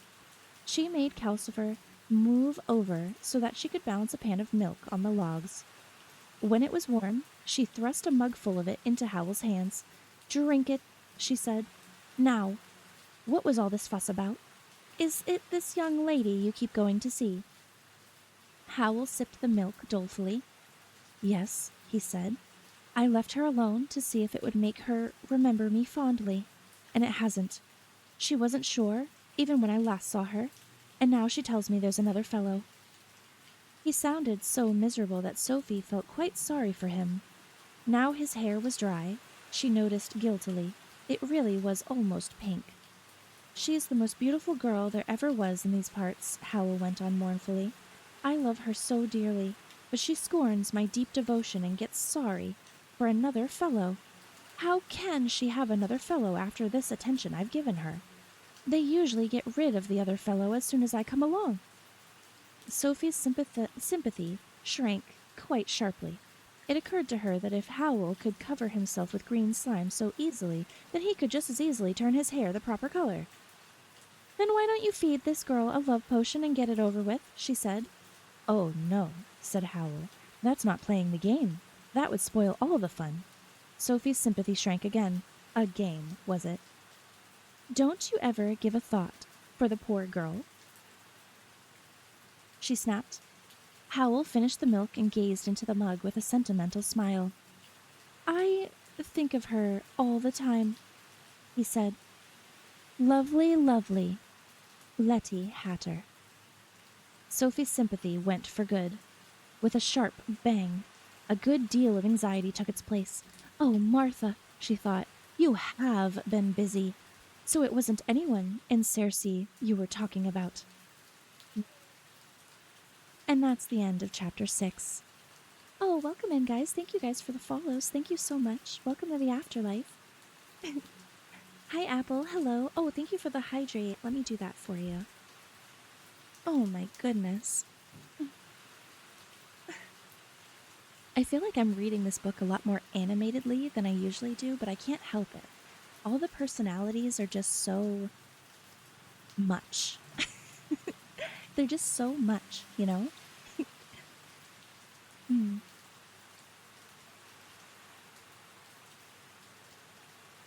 Oh, thank you for the hydrate. I needed that. Luke, are you still here? I have a question for you if you are. Oh. Also, hi, Cherry. Are you nice and cozy with me? I'm going to do a stretch, too. I think I need it. We have a clip on the stream? When did I get clipped? When did you guys clip me? I don't remember being clippable. Okay. I guess we should get into the next chapter, yes? Alrighty. Chapter 7. Hello, Cass, and hello, chat. Just got back and settled after spending time with my best friend. I'm so glad you got to spend some time with your friend, King. Welcome in, welcome in. We are about to start chapter 7. Let's get right on into it. I'm so glad that you got to spend time with your friend. Seriously, I'm glad the weather let up for you. Oh, Squishy, thank you for claiming your fruit. Thank you, thank you. Holy, 102 pieces of fruit. That's a lot. Okay, chat. Chapter 7, in which a scarecrow prevents Sophie from leaving the castle. Only a particularly bad attack of aches and pains prevented Sophie from setting out for market chipping that evening. But the drizzle in Port Haven had gotten into her bones. She lay in her cubbyhole and ached and worried about Martha. It might not be so bad, she thought. She only had to tell Martha that the suitor she was not sure about was none other than Wizard Howl. That would scare Martha off, and she would tell Martha that the way to scare Howl off was to announce that she was in love with him, and then perhaps to threaten him with aunts. Sophie was still creaking when she got up the next morning. Curse the Witch of the Waste, she muttered to her stick as she got it out, ready to leave. She could hear Howl singing in the bathroom as if he had never had a temper tantrum in his life. She tiptoed to the door as fast as she could hobble. Howl, of course, came out of the bathroom before she reached it. Sophie looked at him sourly. He was all spruce and dashing, scented gently with apple blossoms. The sunlight from the window dazzled off of his gray and scarlet suit and made a faintly pink halo of his hair. I think my hair looks rather good this color, he said. Do you indeed? Grumped Sophie. It goes with the suit, said Howl. You have quite a touch with your needle, don't you? You've given the suit more style somehow. Huh? Said Sophie. Howl stopped with his hands on the knob above the door. Aches and pains troubling you, he said, or has something annoyed you? Annoyed? Said Sophie. Why should I be annoyed? Someone only filled the castle with rotten aspic, and deafened everyone in Port Haven, and scared Calcifer to a cinder, and broke a few hundred hearts. Why should that annoy me? Howl laughed.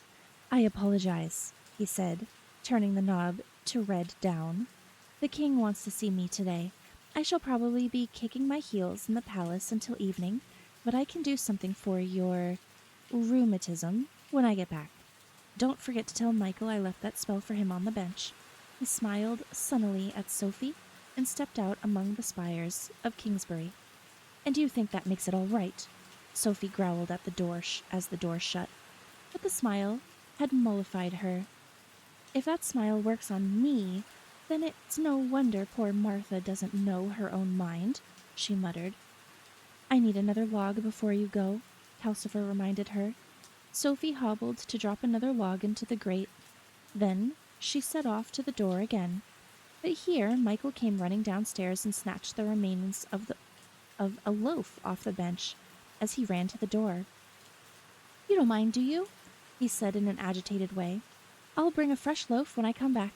I've got something very urgent to see to today, but I'll be back by evening. If the sea captain calls for his wind spell, it's on the end of the bench, clearly labeled. He turned the doorknob green downwards and jumped out into the windy hillside, loaf clutched to his stomach. See you, he shouted as the castle trundled away past him, and the door slammed. Botheration, said Sophie. Calcifer, how does a person open the door when there's no one inside the castle? I'll open it for you, or Michael. Howl does it himself, said Calcifer. So, no one would be locked out when Sophie left. She was not at all sure she would be coming back, but she did not intend to tell Calcifer. She gave Michael time to get well on the way to wherever he was going, and set off for the door again. This time Calcifer stopped her. If you're going to be away long, he said, you might leave some logs where I can reach them? can you pick up logs? Sophie asked, intrigued in spite of her impatience. For answer, Calcifer stretched out a blue, arm-shaped flame, divided it into green, finger-like flames at the end. It was not very long, nor did it look strong. See, I can almost reach the hearth, he said proudly. Sophie stacked a pile of logs in front of the grate so that Calcifer could at least reach the top one. You're not to burn them until you've got them in the grate, she warned him, and she set off for the door yet again. This time, somebody knocked on it before she got there. It was one of those days, Sophie thought. It must be the sea captain. She put up her hand to turn the knob blue down. No, it's the castle door, Calcifer said, but I'm not sure. And then it was Michael back for some reason, Sophie thought as she opened the door. A turnip-faced leered at her. She smelled mildew. Against the wild blue sky, a ragged arm ended in the stump of a stick, wheeled around and tried to paw at her. It was a scarecrow. It was only made of sticks and rags, but it was alive, and it was trying to come in. Calcifer! Sophie screamed. Make the castle go faster. The stone blocks round the doorway crunched and grated. The green-brown moorland was suddenly rushing past. The scarecrow's stick arm thumped on the door and then went scraping along the wall of the castle as the castle left it behind. It wheeled its other arm round and seemed to try to clutch at the stonework. It meant to get into the castle if it could. Sophie slammed the door shut. This, she thought, just showed how stupid it was for an eldest child to try to sneak her fortune. That was the scarecrow she had propped in the hedge on her way to the castle. She had made jokes to it, and now, as if her jokes had brought it to evil life, it had followed her all the way here and tried to paw at her face. She ran to the window to see if the thing was still trying to get into the castle. Of course, all she could see was a sunny day in Port Haven, with a dozen sails going up a dozen masts beyond the roofs opposite, and a cloud of seagulls circling in the blue sky. That's the difficulty of being in several places at once, Sophie said to the human skull on the bench. Then, all at once, she discovered the real drawback to being an old woman. Her heart gave a leap and a little stutter, and then seemed to be trying to bang its way out of her chest. It hurt. She shook all over and her knees trembled. She rather thought she might be dying. It was all she could do to get to the chair by the hearth. She sat there, panting, clutching her chest. Is something the matter? Calcifer asked. Yes, my heart. There's a scarecrow at the door. Sophie gasped. What has a scarecrow to do with your heart? Calcifer asked. It was trying to get in here. It gave me a terrible fright, and my heart... But you wouldn't understand, you silly young demon, Sophie panted. You haven't got a heart. Yes, I have, Calcifer said, as proudly as he had revealed his arm. Down in the glowing part under the logs. And don't call me young. I'm a good 1,000,000 years older than you are. Can I reduce the speed of the castle now? Only if the scarecrow is gone, said Sophie. Has it? I can't tell, said Calcifer. It's not flesh and blood, you see. I told you I couldn't see really well outside. Sophie got up and dragged herself to the door again, feeling ill. She opened it slowly and cautiously. Green steepness, rocks, and purple slopes whirled past, making her feel dizzy. But she took a grip on the doorframe and leaned out to look along the wall of the moorland they were leaving behind. The scarecrow was about 50 yards to the rear. It was hopping from clump to heather clump with a sinister sort of valiance, holding its fluttering stick arms at an angle to balance itself on the hillside. As Sophie watched, the castle left it further behind. It was slow, but it was still following. She shut the door. It's still there, she said, hopping after us. Go faster. But that'll upset all of my calculations, Calcifer explained. I was aiming to circle the hills and get back to where Michael left us in time to pick him up in the evening. Then go twice as fast and circle the hills twice, as long as you leave that horrible thing behind, said Sophie. What a fuss, Calcifer grumbled, but he increased the castle's speed. Sophie could actually for the first time feel it rumbling around her as she sat huddled in her chair, wondering if she was dying. She did not want to die yet, before she had talked to Martha. As the day went on, everything in the castle began to jiggle with its speed. Bottles chinked. The skull cluttered on the bench. Sophie could hear things falling off of the shelf in the bathroom and splashing into the bath where Howl's blue and silver suit was still soaking. She began to feel a little better. She dragged herself to the door again and looked out, with her hair flying in the wind. The ground was streaking past underneath, the hills seemed to be spinning slowly as the castle sped across them. The grinding and rumbling nearly deafened her, and the smoke was puffing out behind in blasts. But the scarecrow was a tiny black dot on a distant slope by then. Next time she looked, it was out of sight entirely. "Good, then I shall stop for the night," said Calcifer. That was quite a strain. The rumbling died away. Things stopped jiggling. Calcifer went to sleep, in the way fires do, sinking among the logs until they were rosy cylinders plated with white ash, with only a hint of blue and green deep underneath. Sophie felt quite spry again by then. She went and fished 6 packets and a bottle out of the slimy water in the bath. The packets were soaked. She did not dare leave them that way after yesterday, so she laid them on the floor and very cautiously sprinkled them with the stuff labeled drying powder. They were dry almost instantly. This was encouraging.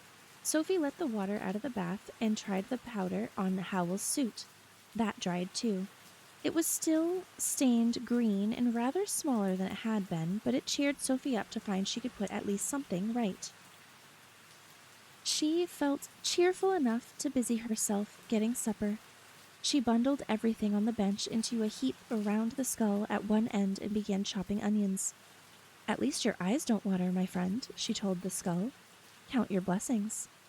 The door sprang open. Sophie nearly cut herself in the fright, thinking it was the scarecrow again, but it was Michael. He burst jubilantly in. He dumped a loaf, a pie, and a pink and white striped box on top of the onions. Then he seized Sophie around her skinny waist and danced her around the room. "It's all right! It's all right!" he shouted joyfully. Sophie hopped and stumbled to keep out of the way of Michael's boots. "Steady, steady," she gasped, giddily trying to hold the knife where it would not cut either of them. "What is all right?" "Letty loves me," Michael shouted, dancing her almost into the bathroom and then almost into the hearth. "She has never even seen Howl. It was all a mistake." He spun them both round in the middle of the room. "Will you let me go before this knife cuts one of us?" Sophie squeaked. "And perhaps explain a little." "Wee-oo!" Michael shouted. He whirled Sophie to the chair and dumped her into it, where she sat, gasping. "Last night I wish you'd dried his hair blue," he said. "I don't mind now. When Howl said Letty had her, I even thought of dyeing him blue myself. You can see the way he talks. I knew he was going to drop this girl, just like all the others, as soon as he'd gotten her to love him. And when I thought it was my Letty, Anyway, you know he said there was another fellow, and I thought that was me. So I tore down to market chipping today, and it was all right. Howl must be after some other girl with the same name. Letty's never even seen him." "Let's get this straight," Sophie said dizzily. "We are talking about the Letty Hatter who works in Cessary's pastry shop, are we?" "Of course we are," Michael said jubilantly. "I've loved her ever since she started working there, and I almost couldn't believe it when she said she loved me. She had hundreds of admirers. I wouldn't have been surprised if Howl was one of them. I'm so relieved. I got you a cake from Cersei's to celebrate. Where did I put it? Oh, here it is." He thrust the pink and white box at Sophie. Onions fell off of it into her lap. "How old are you, my child?" Sophie asked. 15 last May Day," said Michael. "Calcifer sent fireworks up from the castle. Didn't you, Calcifer? Oh, he's asleep. You're probably thinking I'm too young to be engaged. I've still got 3 years of my apprentice to run, and Letty's got even longer, but we promised one another, and we won't mind waiting." Then, Michael was about the right age for Martha, Sophie thought, and she knew by now he was nice, steady lad with a career and a wizard ahead of him. Bless Martha's heart.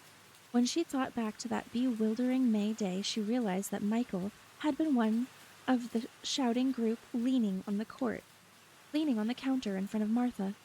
But Howl had been outside in Market Square. "Are you sure your Letty was telling the truth about Howl?" she asked anxiously. "Positive," said Michael. I know when she's lying. She stops twiddling her thumbs. She does too, said Sophie, chuckling. How do you know? Michael asked in surprise. Because she's my sister's granddaughter, said Sophie. And as a small girl, she was not always terribly truthful, but she's quite young and, well, suppose she changes as she grows. She, may not look quite the same in a year or so. Neither will I, said Michael. People our age change all the time. It won't stop us. She'll still be Letty. In a manner of speaking, Sophie thought. But suppose she was telling the truth, she went on anxiously, and she just knew Howl under a false name? Don't worry, I thought of that, said Michael.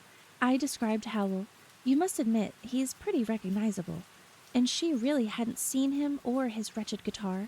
I didn't even have to tell her he doesn't know how to play the damn thing. She never set eyes on him, and she twiddled her thumbs all the time she said she hadn't. That's a relief, Sophie said, lying stiffly back in her chair. And it certainly was a relief about Martha. But it was not much of a relief because Sophie was positive that the only other Letty Hatter in the district was the real one. If there had been another, someone would have come into the hat shop and gossiped about it. It sounded like a strong-minded Letty, not giving in to Howl. What worried Sophie was that Letty had told Howl her real name. She might not be sure about him, but she liked him enough to trust him with an important secret like that. Oh, my goodness. Excuse me for a moment while I pause the reading to greet Auntie Haunty. Hello, thank you for the raid. Thank you so much. Welcome in, raiders. If you guys don't know me, my name's Casket. I'm a friendly ghost VTuber. Thank you for sharing your community with me, Auntie. How are you? And also, hi, Xander. Welcome in. Hello, Booperinos. Oh my god, I love your name. Hi, Mayu. Hello. Hi, Xander. Thank you for the 3-stream streak, Sirius. I'm good. So good. I'm so glad you're good. Hello. About to pass out from my sleepy meds. Oh, well, you're in the perfect place to fall asleep. Feel free to get cozy with me, okay? We are in the middle of reading, I believe, Chapter 7. Yes, Chapter 7 of Howl's Moving Castle. It's a pretty good name. It is a pretty good name. I can't help but agree. I should probably get in bed before I fall asleep at my desk. Oh, yes, Nini, please. If you feel like you're going to fall asleep, please get yourself comfortable, okay? I will. Oh, Auntie, thank you so much for sharing your community with me. Much appreciated. I hope you rest so well. Okay, chat. If any of you guys need to raid and run, please feel free. I totally understand. Make sure you guys are getting enough rest and drinking enough water, okay? And for the rest of us, let's go ahead and continue with the reading, yes? It's a pleasure. You're so sweet and fun. Oh, I love you so much. Okay, where was I? Let's see. Don't look so anxious, Michael laughed, leaning on the back of the chair. Have a look at the cake I brought you. As Sophie started opening the box, it dawned on her that Michael had gone from seeing her as a natural disaster to actually liking her. She was so pleased and grateful that she decided to tell Michael the whole truth about Letty and Martha and herself too.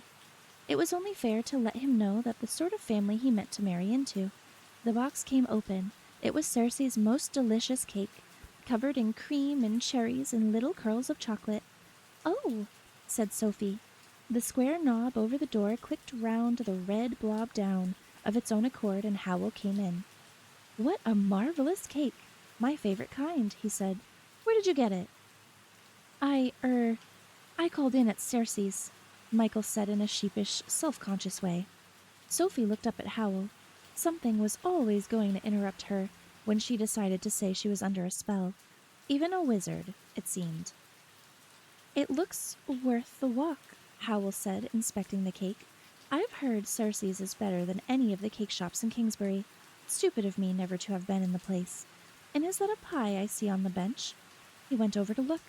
Pie in a bed of raw onions, human skull, looking put upon. He picked up the skull and knocked an onion ring out of its eye socket. I see Sophie has been busy again. Couldn't you have restrained her, my friend? The skull yattered its teeth at him. Howl looked startled and put it down rather hastily. Is something the matter? Michael asked. He seemed to know the signs. There is, said Howl. I shall have to find someone to blacken my name to the king. Was there something wrong with the wagon spell? Said Michael. No, it worked perfectly. That's the trouble, Howl said, relentlessly twiddling an onion ring on one finger. The king's trying to pin me down to do something else now. Calcifer, if we're not very careful, he's going to appoint me royal magician. Calcifer did not answer. Howl roved back to the fireside and realized Calcifer was asleep. Wake him up, Michael, he said. I need to consult him. Michael threw 2 logs on Calcifer and called him. Nothing happened, apart from a thin spire of smoke. Calcifer, Howl shouted. That did no good either. Howl gave Michael a mystified look and picked up the poker, which was something Sophie had never seen him do before. Sorry, Calcifer, he said, jabbing under the unburned logs. Wake up! One thick black cloud of smoke rolled up and stopped. Go away, Calcifer grunted. I'm tired. At this, Howl looked thoroughly alarmed. What's wrong with him? I have never known him like this before. I think it was the scarecrow, Sophie said. Howl swiveled round on his knees and leveled his glass marble eyes at her. What have you done now? He went on staring while Sophie explained. A scarecrow, he said. Calcifer agreed to speed up the castle because of a scarecrow? Dear Sophie, do please tell me how you bullied a fire demon into being that obliging. I'd dearly love to know. I didn't bully him, said Sophie. It gave me a turn, and he was worried for me. It gave her a turn, and Calcifer was sorry for her, Howl repeated. My God, Sophie, Calcifer is never sorry for anyone. Anyway, I hope you enjoy raw onions and cold pie for your supper, because you've almost put Calcifer out. There's the cake, Michael said, trying to make peace. The food did seem to improve Howl's temper, although he kept casting anxious looks at the unburnt logs in the hearth all the time they were eaten. The pie was good cold, and the onions were quite tasty when Sophie had soaked them in vinegar. The cake was superb. While they were eating it, Michael risked asking Howl what the king had wanted. Nothing definite yet, Howl said gloomily, but he was sounding me out. He was sounding me out about his brother, quite ominously. Apparently they had a good old argument before Prince Justin stormed off, and people are talking about it. The king obviously wanted me to volunteer to look for his brother, and like a fool, I went and said I didn't think Wizard Solomon was dead, and that made matters worse. Why do you want to slither out of working for the prince? Sophie demanded. Don't you think you can find him? Rude as well as a bully, aren't you? Howl said. He had still not forgiven her about Calcifer. I want to get out of it because I know I can find him, if you must know. Justin was great buddies with Solomon, and the argument was because he told the king he was going to look for him. He didn't think the king should have sent Solomon to the waste in the first place, and now even you must know there is a certain lady in the waste who is very bad news. She promised to fry me alive last year, and she sent a curse out after me that I've only avoided so far because I had the sense to give her a false name. Sophie was almost awed. You mean you jilted the Witch of the Waste? Howl cut himself another lump of cake, looking sad and honorable. That is not the way to put it. I admit I thought I was fond of her for a time. She is in some ways a very sad lady, very unloved. Every man in Ingery is scared stiff of her. You ought to know how that feels, Sophie dear. Sophie's mouth opened in utter indignation. Michael said quickly, Do you think we should move the castle? That's why you invented it, wasn't it? That depends on Calcifer. Howl looked over his shoulder at the barely smoking logs again. I must say, if I think of the king and the witch both after me, I get a craving for planting the castle on a nice, frowning rock 1,000 miles away. Michael obviously wished he had not spoken. Sophie could see he was thinking that 1,000 miles was a terribly long way from Martha. What happens to your Letty Hatter? She said to Howl. if you up and move. I expect that will be all over by then, Howl said absently. But if I could only think of a way to get the king off my back. I know. He lifted his fork with a melting hunk of cream and cake on it and pointed it at Sophie. You can blacken my name to the king. You can pretend to be my old mother and plead for your blue-eyed boy. He gave Sophie the smile which had no doubt charmed the Witch of the Waste and possibly Letty too, firing it along the fork, across the cream, straight into Sophie's eyes, dazzling. If you can bully Calcifer, the king should give you no trouble at all. Sophie stared through the dazzle and said nothing. This, she thought, was where she slithered out. She was leaving. It was too bad about Calcifer's contract. She had had enough of Howl, first green slime and then glaring at her for something Calcifer had done quite freely, and now this? Tomorrow she would slip off to upper folding and tell Letty all about it. And that's the end of chapter 7. Hi, Luke. Lukey, darling, did you fall asleep? Thank you for the shout out for Auntie. And, Vex, thank you for the 3-stream streak. Much appreciated. How did you know? I know because I asked you a question earlier and you didn't answer me. And I thought to myself, Luke fell asleep. Oh, no? We were reading a particularly descriptive chapter about Howl, and I remembered what you said about how your sister said you were similar to Howl. So I was going to ask you if you thought so now, but I think you missed it.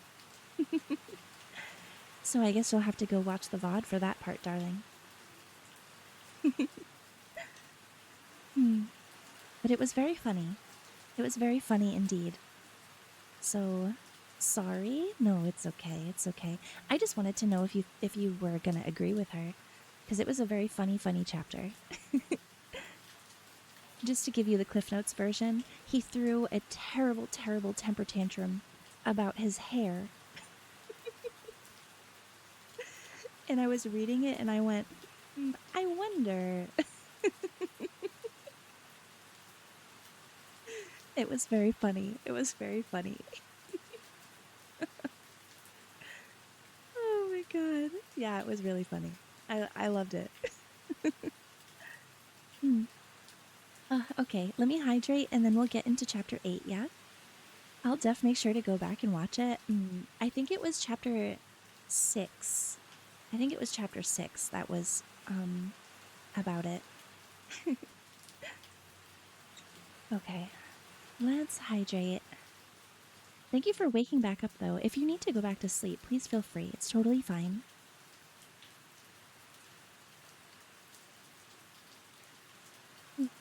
Water.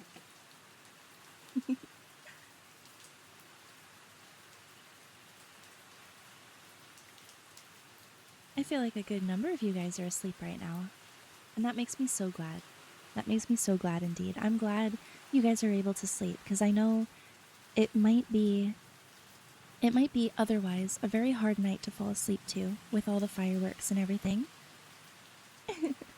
I woke up on the couch not knowing where I was. Ayo. Oh, that's so cute.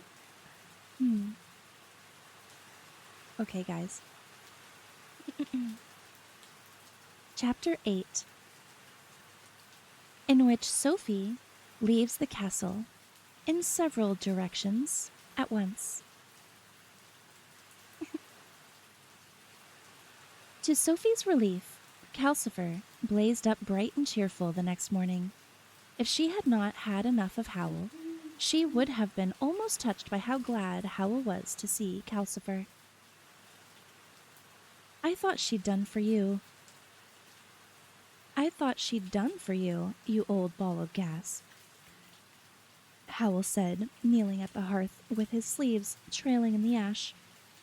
I was only tired, Calcifer said. There was some kind of drag on the castle. I'd never taken it that fast before.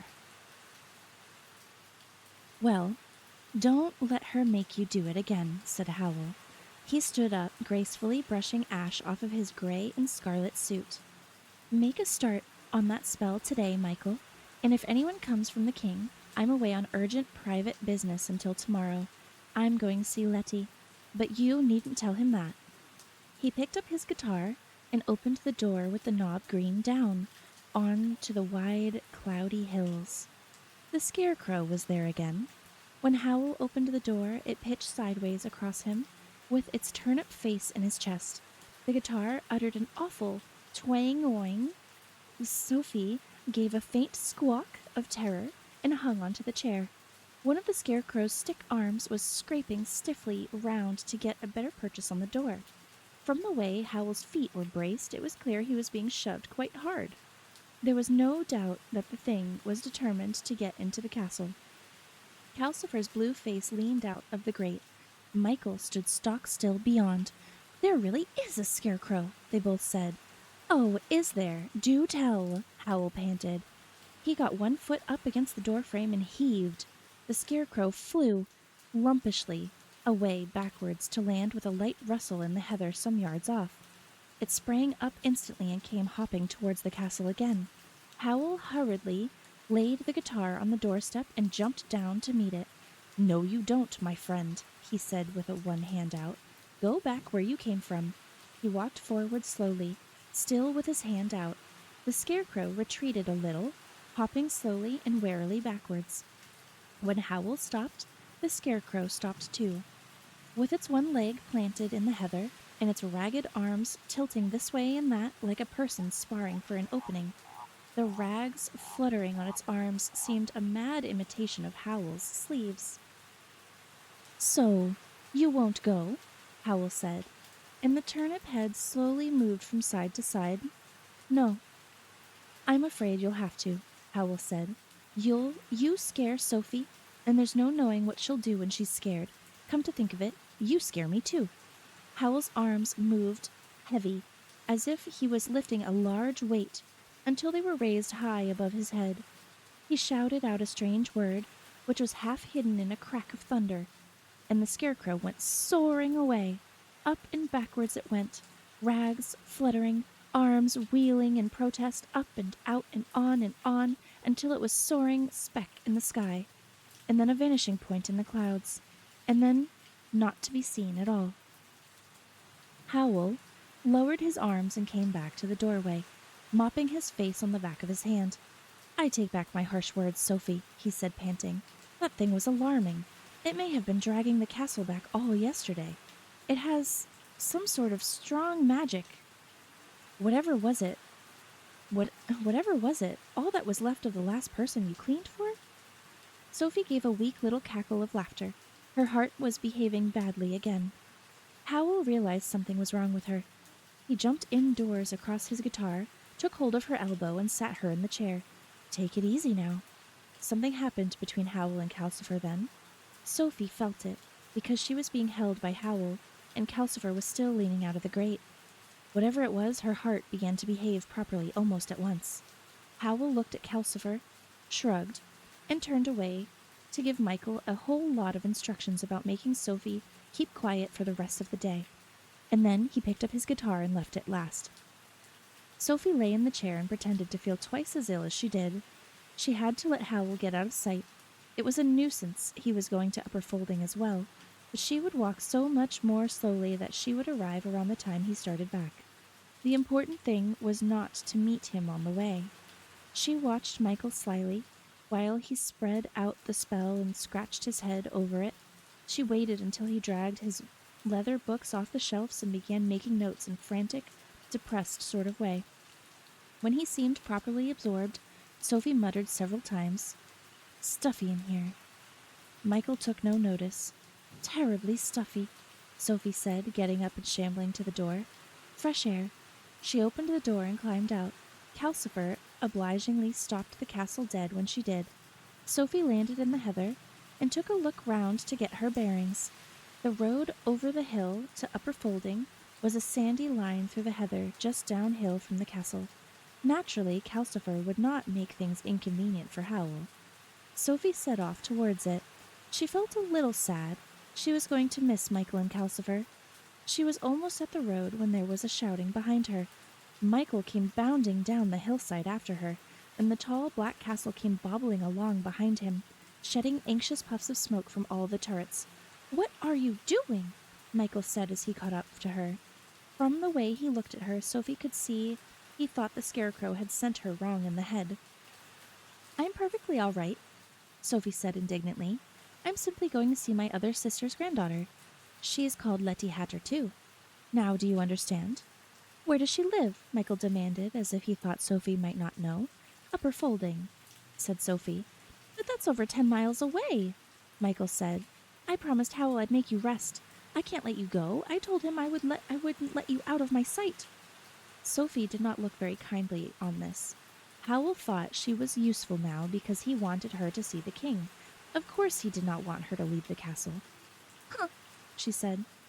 "Besides," said Michael, slowly grasping the situation, "Howl must have gone to Upper Folding, too." "I'm quite sure he has," said Sophie. "Then you're anxious about this girl, if she's your great niece," Michael said, arriving at the point at last. "I see. But I can't let you go." "I'm going," said Sophie. "But if Howl sees you there, he'll be furious," Michael went on, working things out. "Because I promised him he'd be mad with both of us. You ought to rest."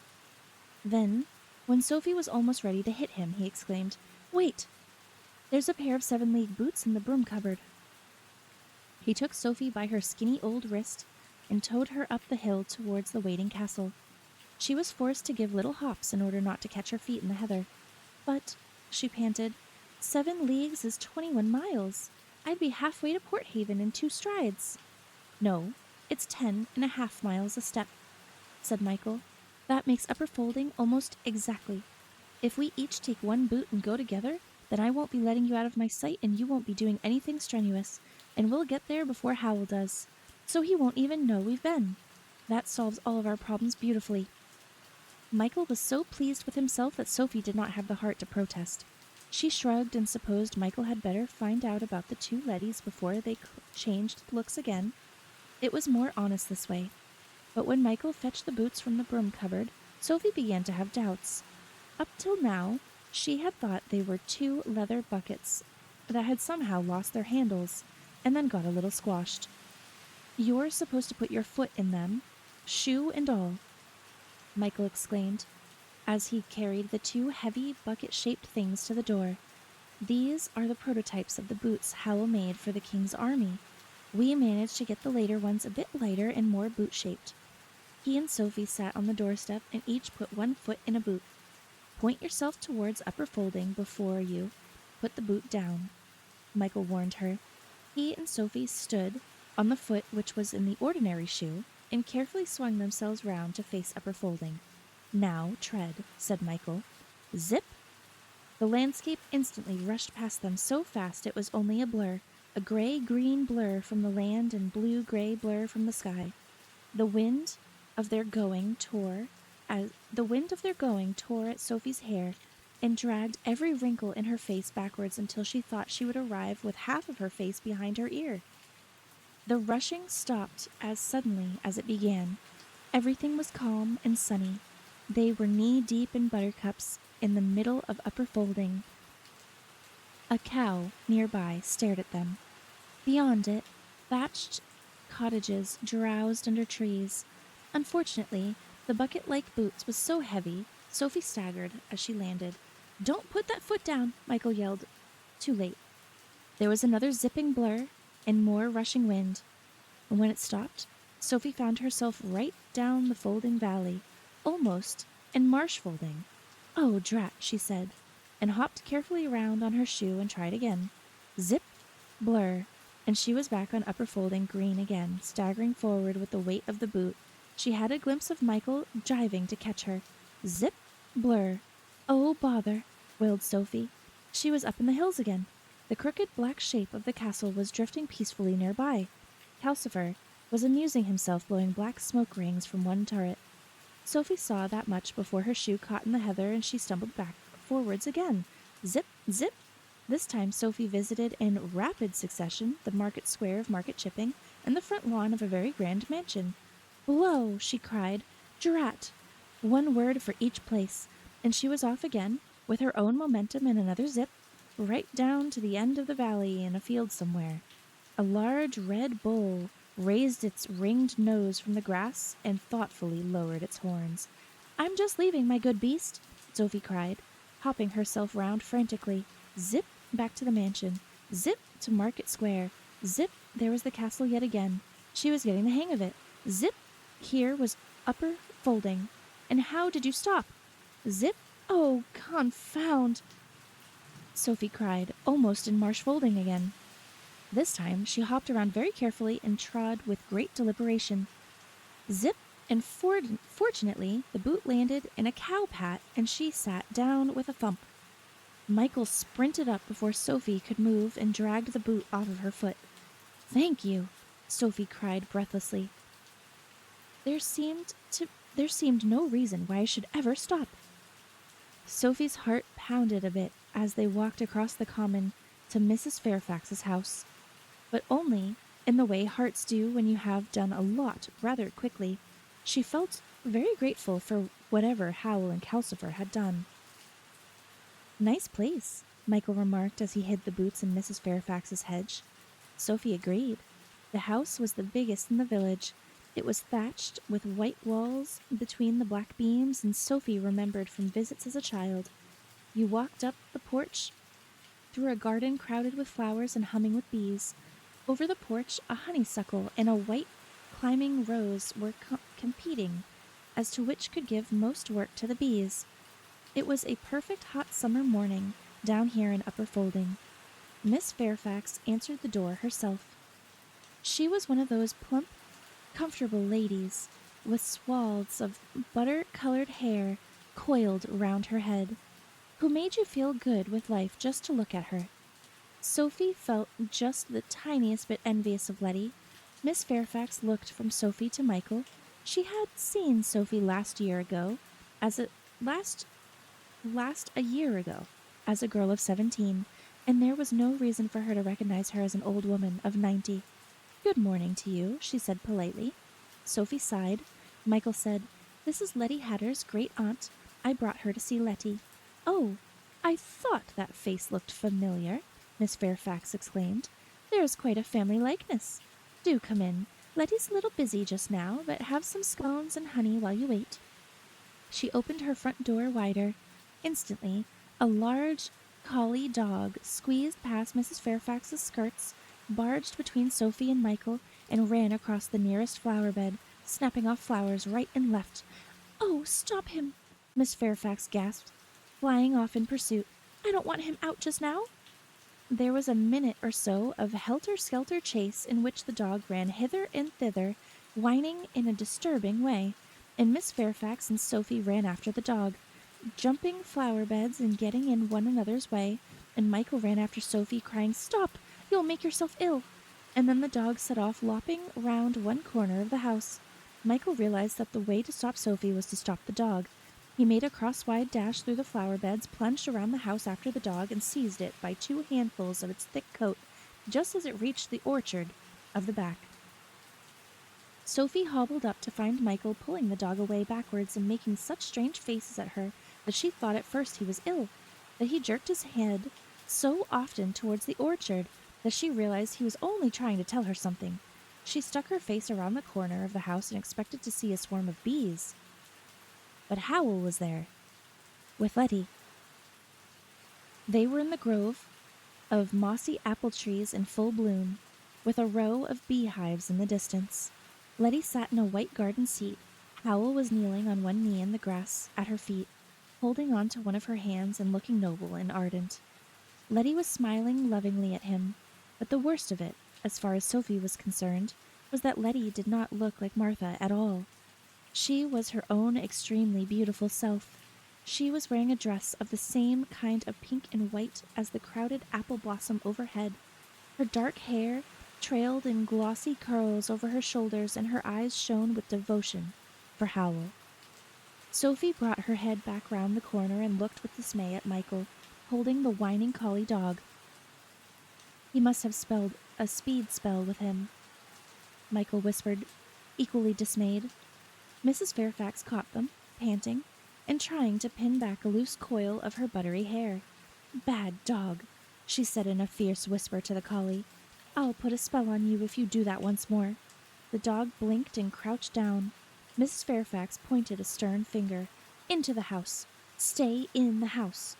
The collie shook himself free of Michael's hands and slunk away around the house again. Thank you, so much, Mrs. Fairfax said to Michael as they all followed it. He will keep trying to bite Letty's visitor. Inside, she shouted sternly in the front garden. As the collie seemed to be thinking of going round the house and getting to the orchard the other way, the dog gave her a woeful look over his shoulder and crawled dismally indoors through the porch. That dog may have the right idea, Sophie said. Mrs. Fairfax, do you know who Letty's visitor is? Mrs. Fairfax chuckled. The wizard Pendragon, or Howl, or whatever he calls himself, she said. But Letty and I don't let on we know. It amuses me when he first turned up, calling himself Sylvester Oak, because I could see he'd forgotten me. I thought I hadn't forgotten him, even though his hair used to be black in his student days. Mrs. Fairfax by now had her hands folded in front of her and was standing bolt upright, prepared to talk all day, as Sophie had often seen her do before. He was my old tutor's very last pupil, you know, before she retired. When Mr. Fairfax was alive, he used to like me to transport us both to Kingsbury to see a show from time to time. I can manage to very nicely if I take it slow, and I always used to drop in on old Mrs. Hestemonen while I was there. She likes her old pupils to keep in touch, and one time she introduced this young Howl to us. Oh, she was proud of him. She taught Wizard Solomon, too, you know, and she said Howl was twice as good. But don't you know the reputation Howl has? Michael interrupted. Getting into Mrs. Fairfax's conversation was rather like getting into a turning, skipping rope. You had to choose the exact moment, but once you were in, you were in. Mrs. Fairfax turned herself slightly to face Michael. Most of it's just talk, to my mind, she said. Michael opened his mouth to say that it was not, but he was in the skipping rope then, and it went on turning. And I said to Letty, here's your big chance, my love. I knew Howl could teach her 20 times more than I could, for I don't mind telling you, Letty's brains go way beyond mine, and she could end up in the same league as the Witch of the Waste, only in a good way. Letty's a good girl, and I'm fond of her. If Mrs. Pestamon was still teaching, I'd have Letty to her tomorrow, but she isn't. So I said, Letty, here's Wizard Howl courting you, and you could do worse than fall in love with him yourself and let him be your teacher. The pair of you will go far. I don't think Letty was too keen on the idea at first, but she's been softening lately, and today it seems to be going beautifully. Here, Mrs. Fairfax paused to beam benevolently at Michael, and Sophie dashed into the skipping rope for her turn. But someone told me Letty was fond of someone else, she said. Sorry for him, you mean, said Mrs. Fairfax. She lowered her voice. There's a terrible disability there, she whispered suggestively, and it's asking too much of any girl. I told him so. I'm sorry for him myself. Sophie managed a mystified, oh? But it's a fearsomely strong spell. It's very sad, Mrs. Fairfax wound on. I had to tell him that there's no way someone of my abilities can break anything that's put on by the Witch of the Waste. Howl might, but of course he can't ask Howl, can he? Here, Michael, who kept looking nervously at the corner of the house in case Howl came around it and discovered them, managed to trample through the skipping rope and stop it by saying, I think we'd better get going. Are you sure you won't come in for a taste of my honey? Said Mrs. Fairfax. I use it in nearly all of my spells, you know. And she was off again, this time about the magical properties of honey. Michael and Sophie walked purposely down the path to the gate, and Mrs. Fairfax drifted behind them, talking away and sorrowfully straightening plants that the dog had bent as she talked. Sophie, meanwhile, racked her brain for a way to find out how Mrs. Fairfax knew Letty was Letty. without upsetting Michael. Mrs. Fairfax paused to gasp a bit as she heaved a large lupin upright. Sophie took the plunge. Mrs. Fairfax, wasn't it my niece Martha who was supposed to come to you? Naughty girls, Miss Fairfax said, smiling and shaking her head as she emerged from the lupin. As if I wouldn't recognize one of my own honey-based spells. But, as I said to her at the time, I'm not one to keep anyone against their will. And I'd always rather teach someone who wants to learn only. I said to her, I'll have no pretense here. You stay as your own self or not at all. And it's worked out very happily, as you see. Are you sure you won't stay and ask her yourself?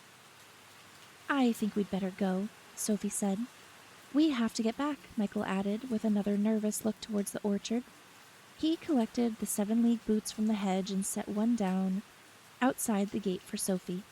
And I'm going to hold on to you this time, he said. Mrs. Fairfax leaned over her gate while Sophie inserted her foot in the boot. 7 leaguers, she said.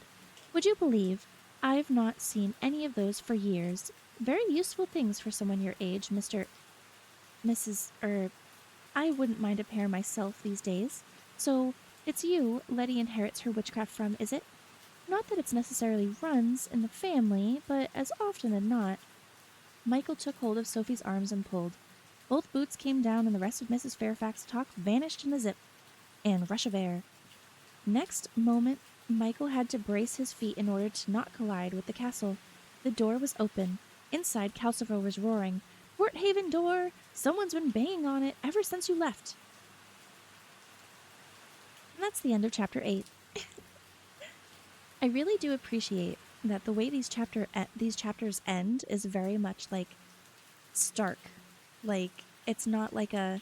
And then the chapter kind of dwindles off into something, and then you have a nice ending. It's like, no, the chapter ends and it's like, scene cut.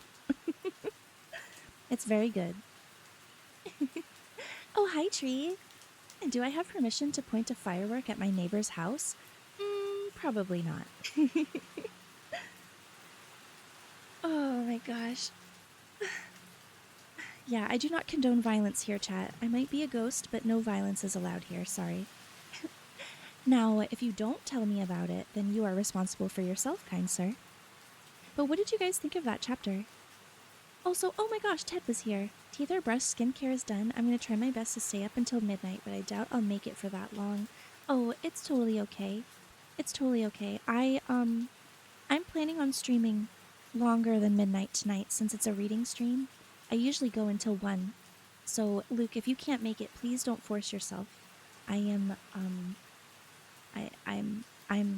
wouldn't be like me to be like, please stay. I know you guys need your rest. And this is the perfect stream to fall asleep into.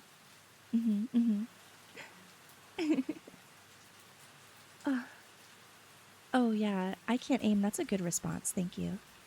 We all died peacefully, not in horrific ways. Yes, yes.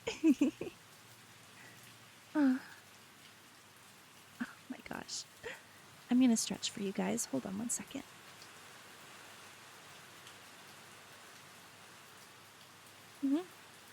There was no firework in that chapter. No, there was not. No, there was not. But there was an awful lot of zipping around, huh? An awful lot of zipping around. I love this book so much. I really do. It's very good. Zippy zips. I know you stream till 1 a.m.-ish. I just make myself go to bed at midnight every Saturday. As you should. As you should.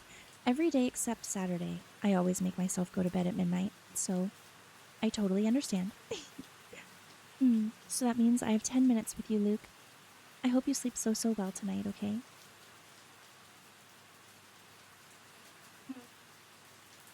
Alright. Let's get into the next chapter, shall we?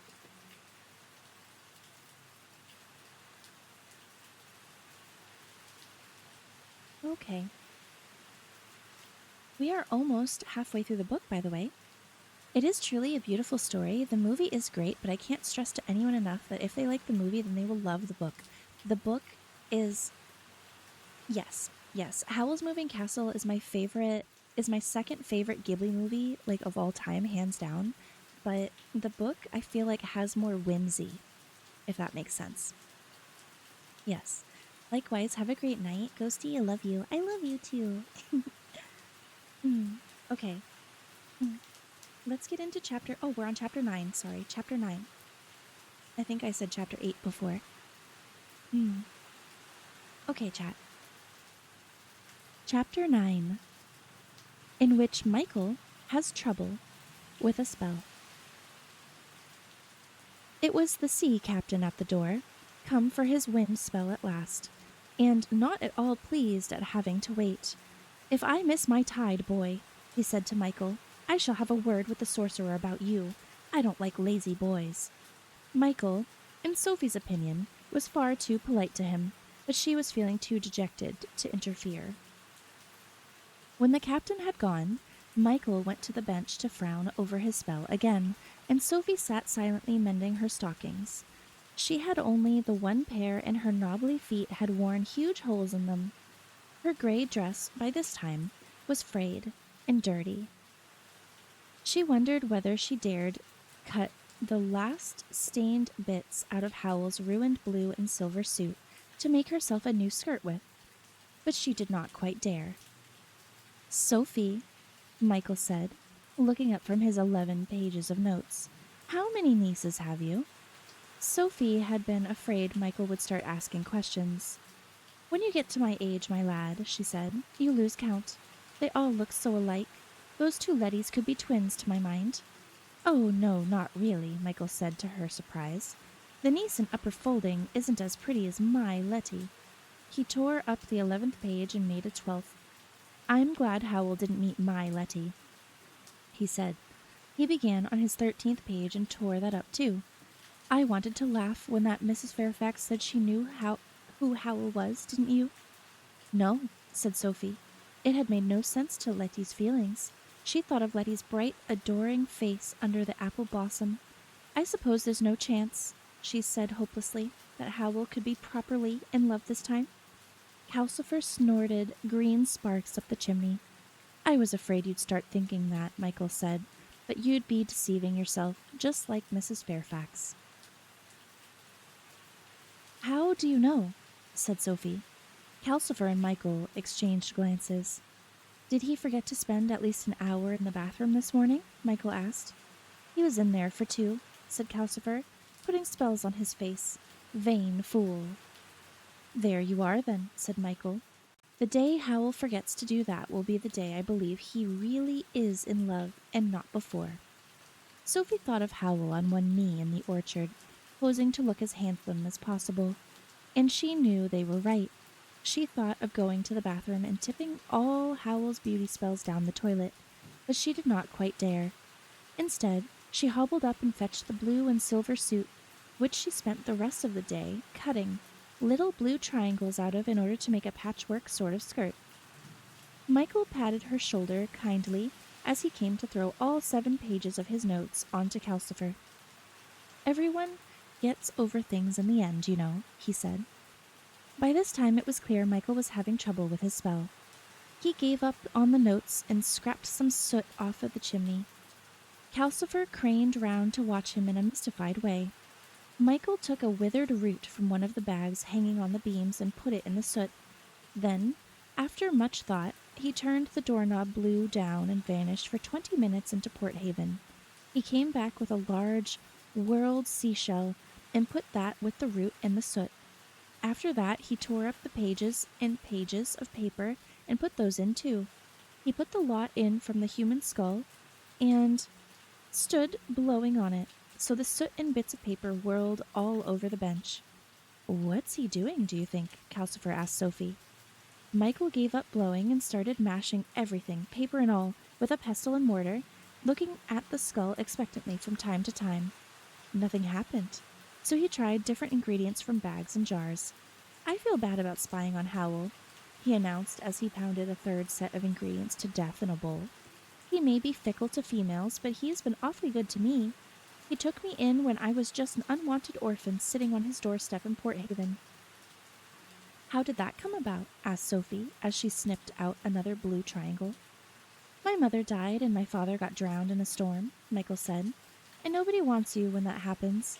I had to leave my house because I couldn't pay rent, and I tried to live in the streets, but people kept running me off doorsteps and out of boats until the only place I could think of to go was somewhere everyone was too scared to interfere with.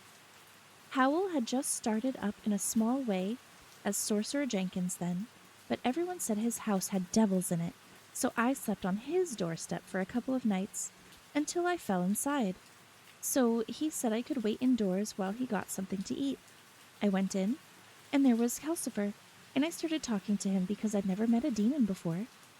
What did you talk about? Said Sophie, wondering if Calcifer had asked Michael to break his contract too. He told me his troubles and dripped on me. Didn't you? Said Calcifer. It didn't seem to occur to him that I might have troubles as well.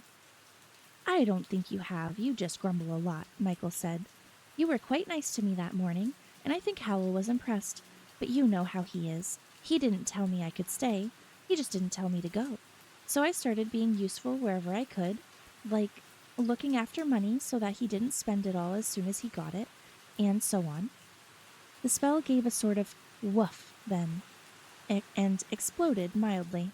Michael brushed soot off of the skull, sighing, and tried new ingredients. Sophie began making a patchwork of blue triangles around her feet on the floor. I did make a lot of stupid mistakes when I first started, Michael went on. Howl was awfully nice about it. I thought I'd got over that now, and I think I do help with money. Howl buys such expensive clothes. He says no one's going to employ a wizard who looks as if he can't make money at the trade. That's just because he likes clothes, said Calcifer. His orange eyes watched Sophie at work rather meaningfully. This suit was spoiled, Sophie said. It isn't just clothes, Michael said. Remember last winter when we were down to your last log and Howl went off and bought that skull and that stupid guitar? I was really annoyed with him. He said they looked good. What did you do about logs? Sophie asked. Howl conjured some from someone who owed him money, Michael said. At least he said they did, and I just hoped he was telling the truth. And we ate seaweed. Howl says it's good for you. Nice stuff, murmured Calcifer, dry and crackly. I hate it, said Michael, staring absently at his bowl and pounded stuff.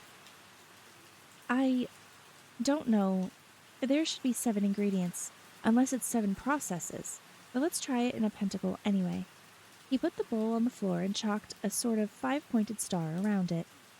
The powder exploded with a force that blew Sophie's triangles into the hearth. Michael swore and hurriedly rubbed out the chalk marks. Sophie, he said, I'm stuck in this spell. You don't think you could possibly help me, do you?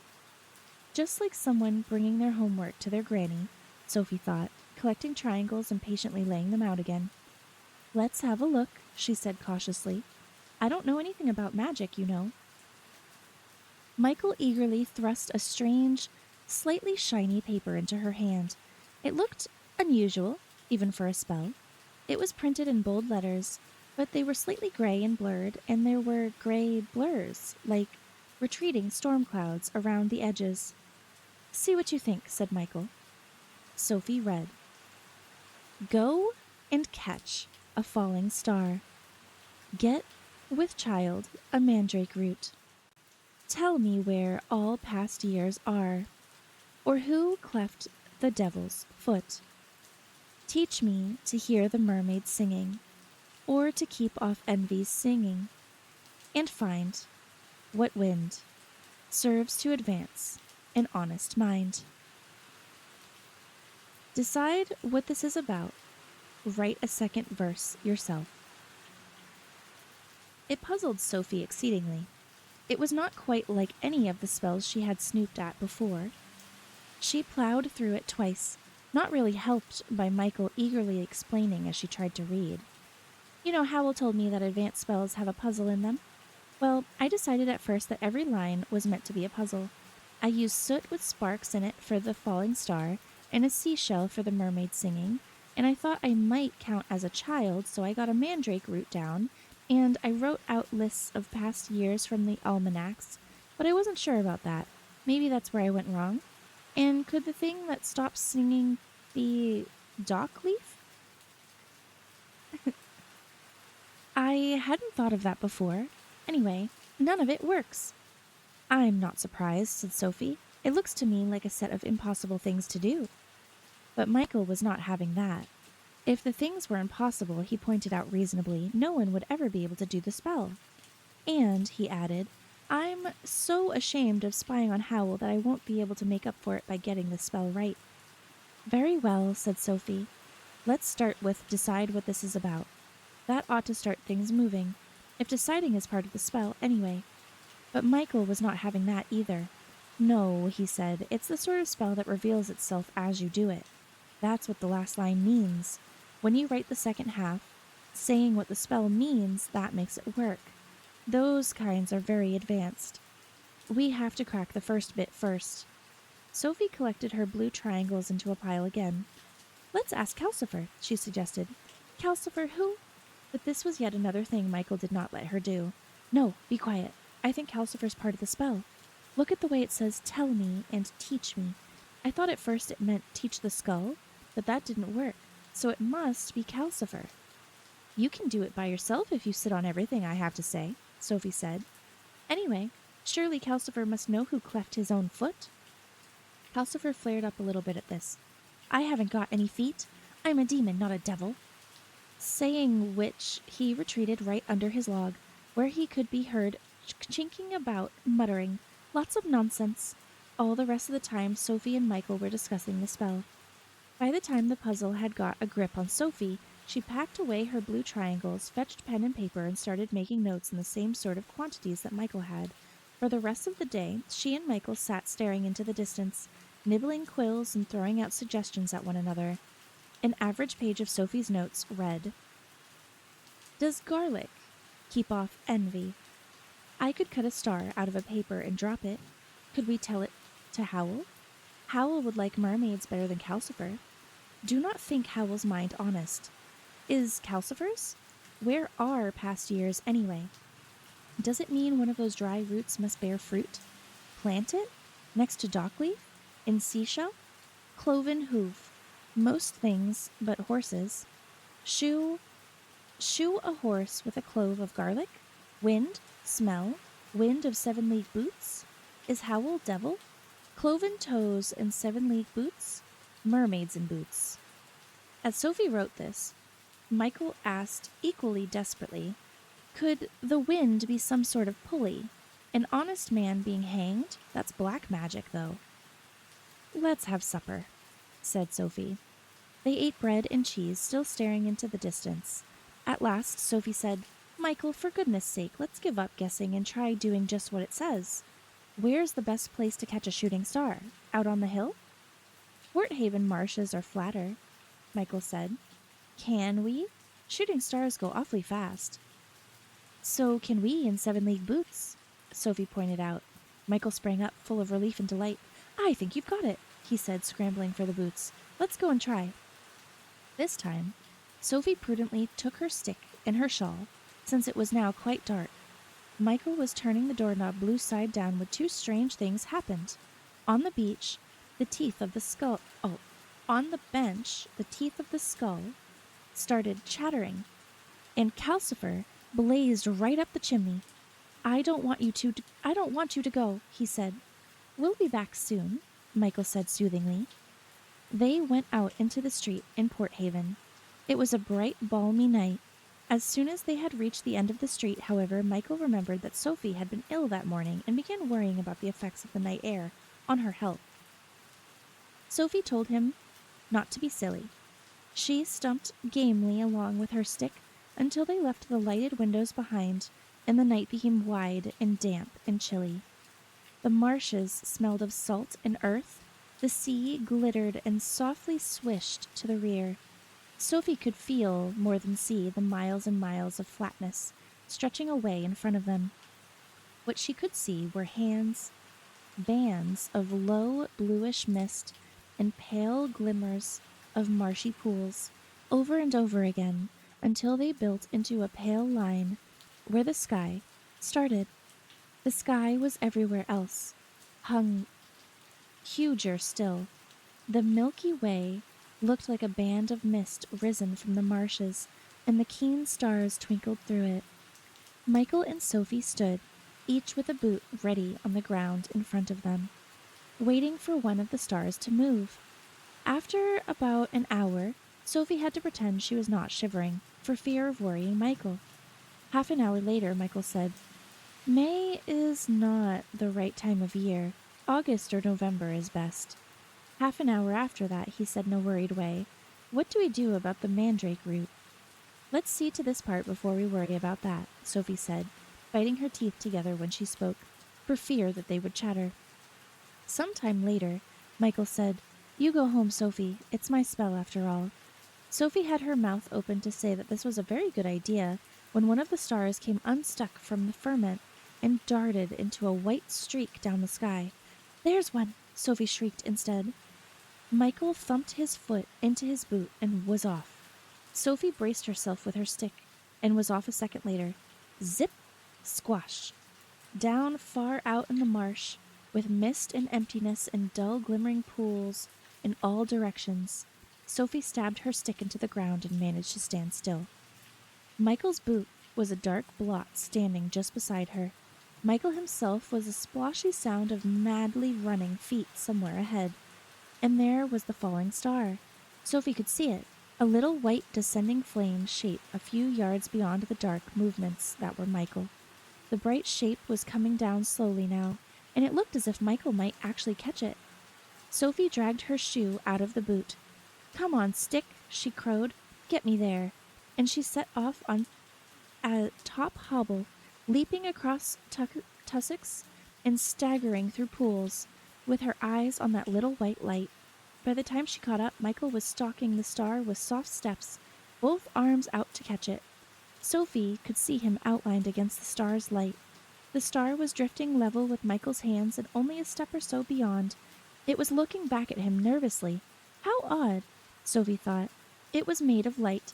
It lit up a white ring of grass and reeds and black pools around Michael, and yet it had big, anxious eyes, peering backwards at Michael, and a small, pointed face. Sophie's arrival frightened it. It gave an erratic swoop and cried out in a shrill, crackling voice, "What is it? What do you want?" Sophie tried to say to Michael, "Do stop, it's terrified," but she had no breath left to speak with. "I only want to catch you," Michael explained. "I won't hurt you." "No, no," the star cracked desperately. "That's wrong. I'm supposed to die." "But I could save you if you let me catch you," Michael told it gently. "No," cried the star. "I'd rather die." It dived away from Michael's fingers. Michael plunged for it, but it was too quick for him. It swooped for the nearest marsh pool, and the black water leaped into a blaze of whiteness for just an instant. And then there was a small, dying sizzle. And when Sophie hobbled over, Michael was standing, watching the last light fade out of a little round lump under the dark water. "That was sad," Sophie said. Michael sighed. "Yes, my heart sort of went out to it. Let's go home. I'm sick of this spell." It took them 20 minutes to find the boots. Sophie thought it was a miracle they found them at all.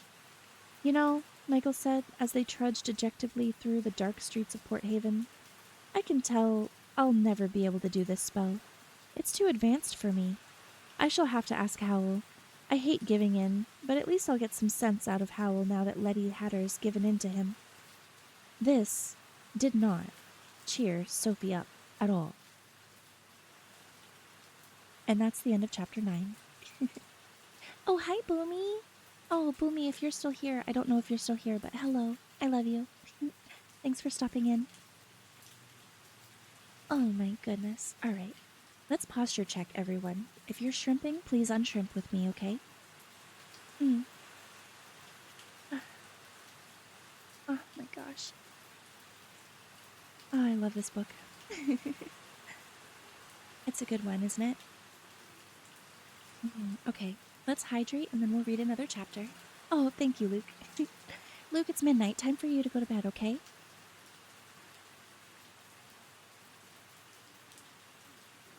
I love this book. It's really good. I think we're going to read one more chapter. Let me see. We're about to hit that 3-hour mark. Yes, we're on chapter 10, so I think we should read chapter 10 and then we will leave off here with the book for the night. Hee hee, I'm dozing off. Yeah, I'm sure you are. Let yourself doze off, sweetness, okay? Alright, guys. We're going to read this last chapter, and then we will just chat for a little while. Not too long, just a little bit. Before it's time for bed, okay? Okay, let's get into chapter 10.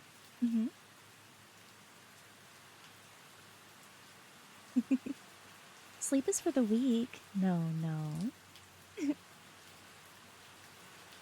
Chapter 10, in which Calcifer promises Sophie a hint. Howl must have come back while Sophie and Michael were out. He came out of the bathroom while Sophie was frying breakfast on Calcifer and sat gracefully in the chair, groomed and glowing and smelling of honeysuckle. "Dear Sophie," he said, "always busy. You were hard at work yesterday, weren't you, in spite of my advice? Why have you made a jigsaw puzzle of my best suit? Just a friendly inquiry, you know." "You jellied it the other day," said Sophie. "I'm making it over." "I can do that," said Howl. "I thought I showed you. I can also make you a pair of 7-league boots of your own if you give me your size. Something practical, in brown calf, perhaps. It's amazing the way one can take a step 10.5 miles long and still always land in a cow pat." "It may have been a bull pat," said Sophie. "I dare say you found mud from the marshes on them too. A person my age needs a lot of exercise." "You were even busier than I realized then," said Sophie, "because when I happened to tear my eyes from Letty's lovely face for an instant yesterday, I could have sworn I saw your long nose poking around the corner of the house." "Mrs. Fairfax is a family friend," said Sophie. "How was I to know you would be there too?" "You have an instinct, Sophie, that's how," said Howl. "Nothing is safe from you. If I were to court a girl who lived on an iceberg in the middle of an ocean, sooner or later, probably sooner, I'd look up to see you swooping overhead on a broomstick. In fact, by now I'd be disappointed if I didn't see you." "Are you off to the iceberg today?" Sophie retorted. "From the look on Letty's face yesterday, there's nothing that need to keep you there." "You wrong me, Sophie," Howl said. He sounded deeply injured. Sophie looked suspiciously sideways. Beyond the red jewel swinging in Owl's ear, his profile looked sad and noble. "Long years will pass before I leave Letty," he said. "And in fact, I'm off to see the king again today. Satisfied, Mrs. Nose?" Sophie was not sure she believed a word of this, though it was certainly to Kingsbury, with the doorknob red down, that Howl departed after breakfast, waving Michael aside when Michael tried to consult him about the perplexing spell.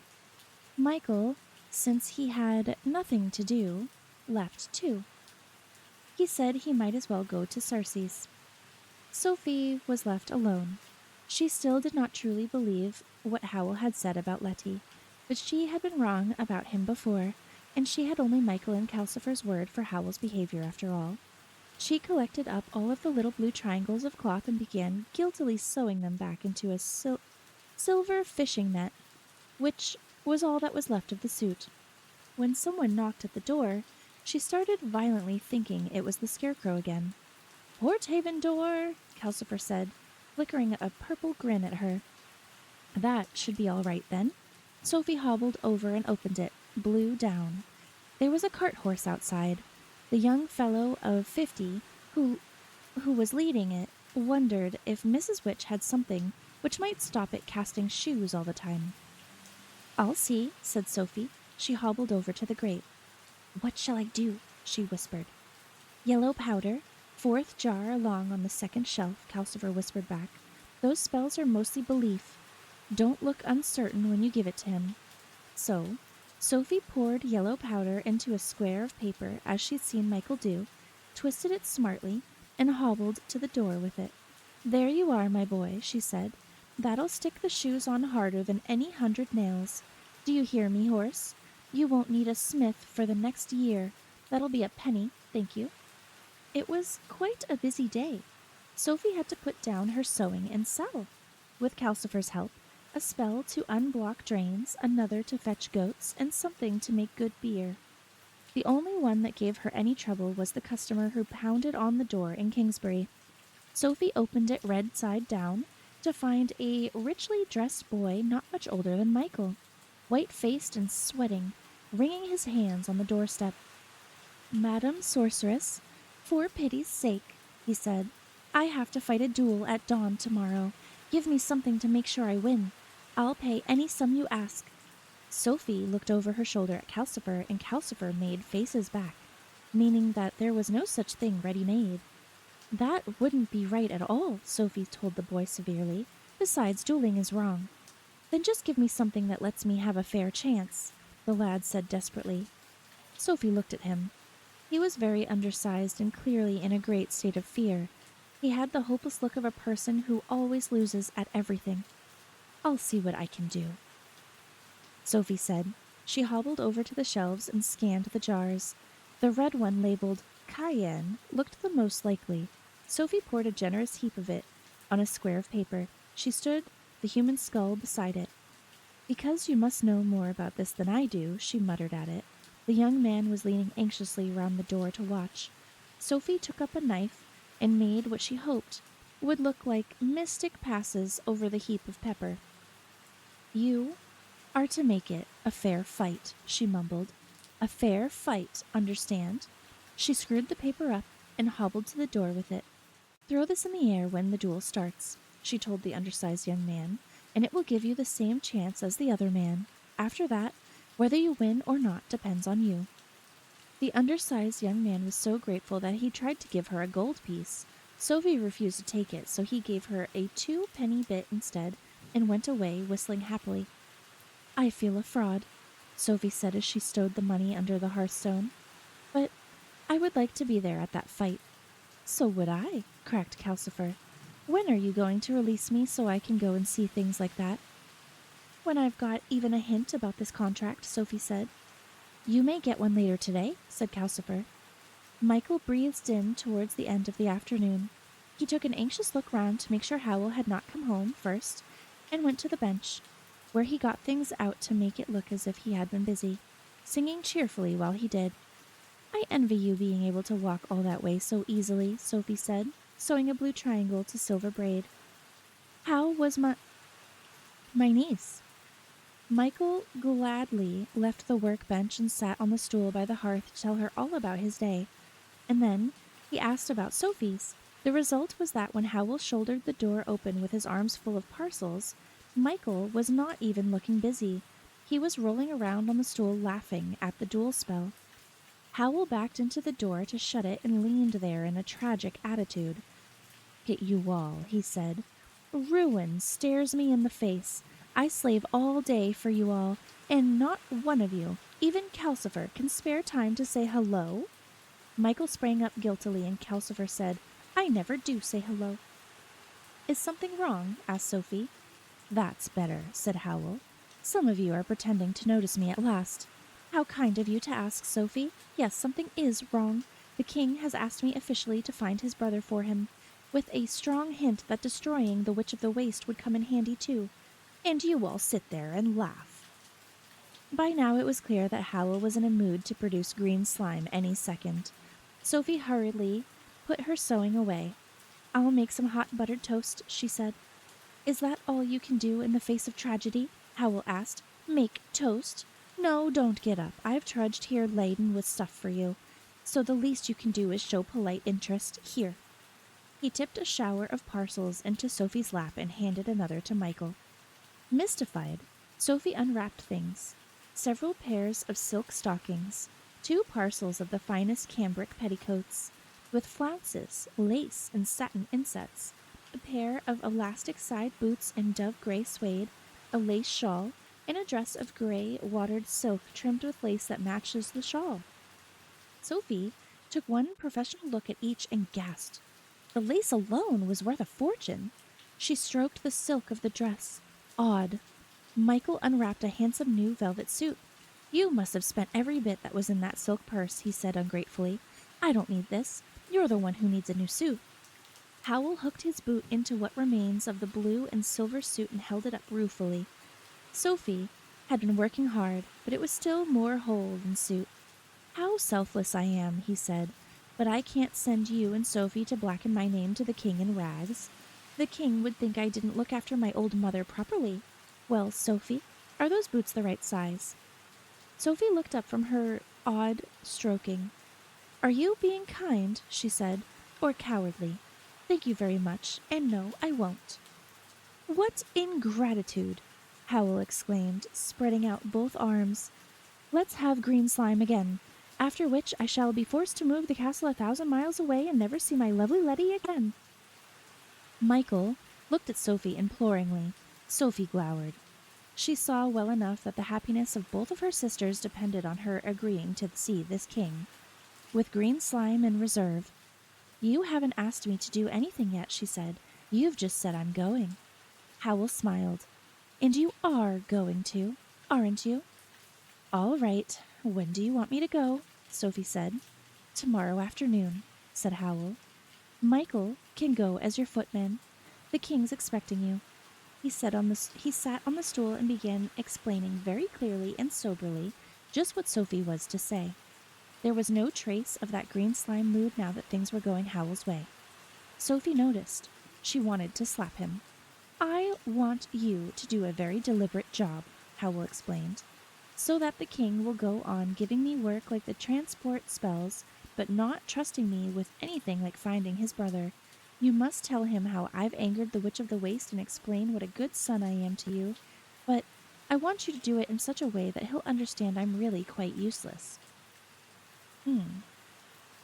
Howl explained in great detail.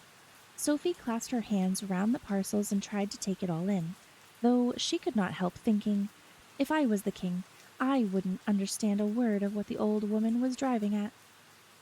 Meanwhile, Michael was hovering at Howl's elbow, trying to ask him about the perplexing spell. Howl kept thinking of new, delicate details to tell the king and waving Michael away. Not now, Michael. And it occurred to me, Sophie, that you might want practice in order to not find the palace overwhelming. We don't want you coming over queer in the middle of the interview. Not yet, Michael. So I arranged for you to pay a call to my old tutor, Mrs. Penstemon. She's a grand old thing. In some ways, she's grander than the king. So you'll be quite used to that kind of thing by the time you get to the palace. By this time, Sophie was wishing she had never agreed. She was heartily relieved when Howl, at last, turned to Michael. Right, Michael, your turn now. What is it? Michael waved the shiny gray paper and explained in an unhappy rush how impossible the spell seemed to be. Howl seemed faintly astonished to hear this, but he took the paper, saying, Now, where was your problem? And spread it out. He stared at it. One of his eyebrows shot up. I tried it as a puzzle, and I tried doing it just as it says, Michael explained, but Sophie and I couldn't catch the falling star. Great gods above, Howl exclaimed. He started to laugh and bit his lip to stop himself. But, Michael, this isn't the spell I left you. Where did you find this? On the bench, in that heap of things Sophie piled around the skull, said Michael. It was the only new spell there, so I thought. Howl leaped up and sorted among the things on the bench.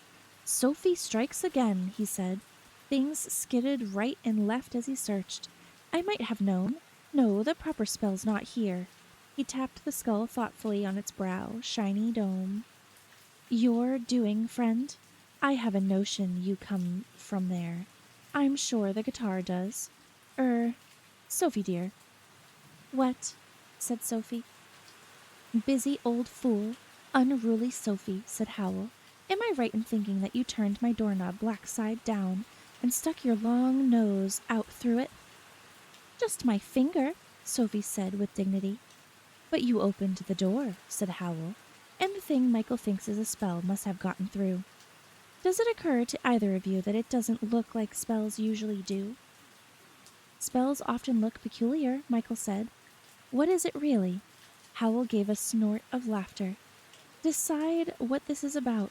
Write a second verse. Oh, Lord, he said, and ran for the stairs.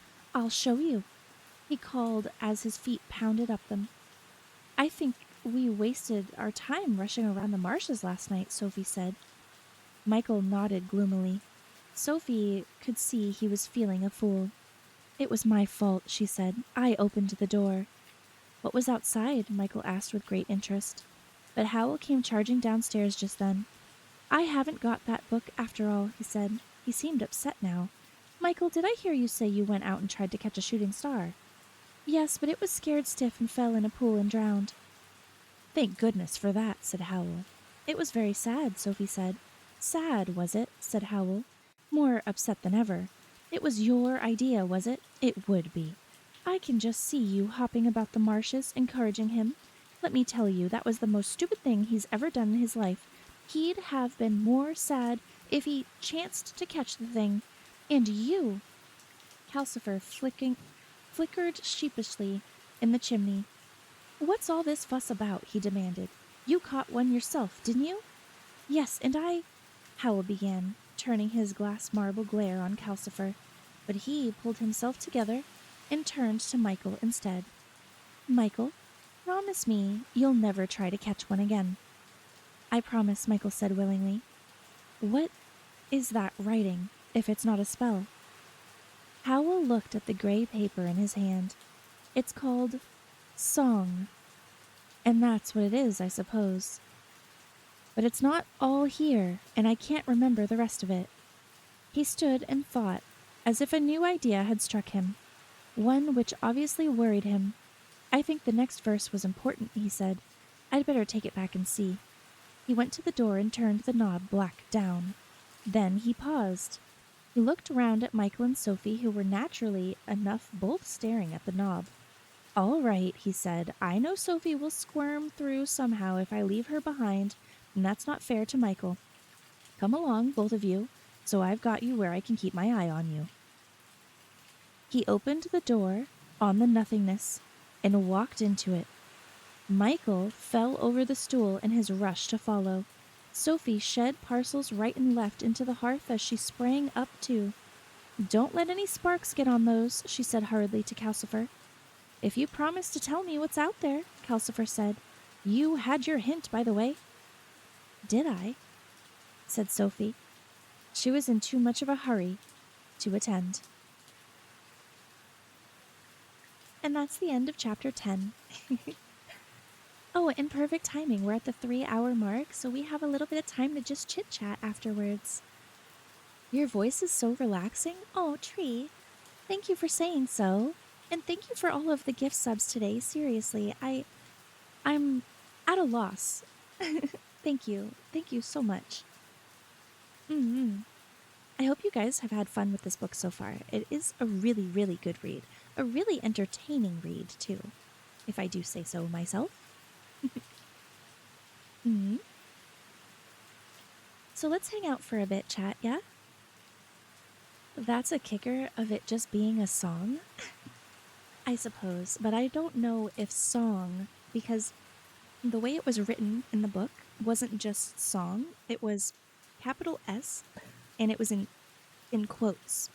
So it was a song. So I think it might mean maybe that, but something a little different. Perhaps.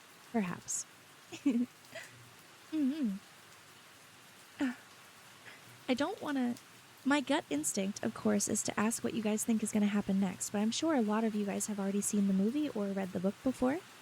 But, actually, is there anyone here that's only seen the movie and never read the book? Because, I think that pointing out, like, differences between the movie and the book is really, really cool. Like, the big one, of course, is Calcifer being a different color, right? He's actually really depicted as a demon in the books. Like, there's even a crudely drawn picture of Calcifer in here, and it is literally, like, shoulders, neck, face of a fire demon. So it's pretty interesting how the imagery is much different than what we see in the Ghibli film. It's very fascinating, too, how some of the details, of course, are in the book, are in the movie, but I feel like the book is kind of giving us a lot of characterization that we don't really get in the movie. You know what I mean? And another thing that I appreciate about this book is that it's not so heavy with description. Most of the description, like of the setting, of the people, of the things happening, we're all we're getting mostly through dialogue, which I think is really cool. Because like when you get details like that through dialogue, it it makes you understand as the reader that it's kind of an unreliable narrator, right? Because you're only getting the opinions of the characters. You're not getting really descriptions based on narration, you know? It's a really, really fascinating way to tell a story, and I love it so much. I bought the books about a month ago, but hadn't had a chance to read it, so this is my first time through the book. Ooh. It would be really cool if you like had it cracked open and you were following along. Oh, we should start a little book club. That would be fun. Hmm. Oh, so much fun. I just love reading in general, though. I'm glad you guys are enjoying the book, though. It is a very, very good novel, but it's also kind of a far cry from all of the like spooky stories that we've been reading.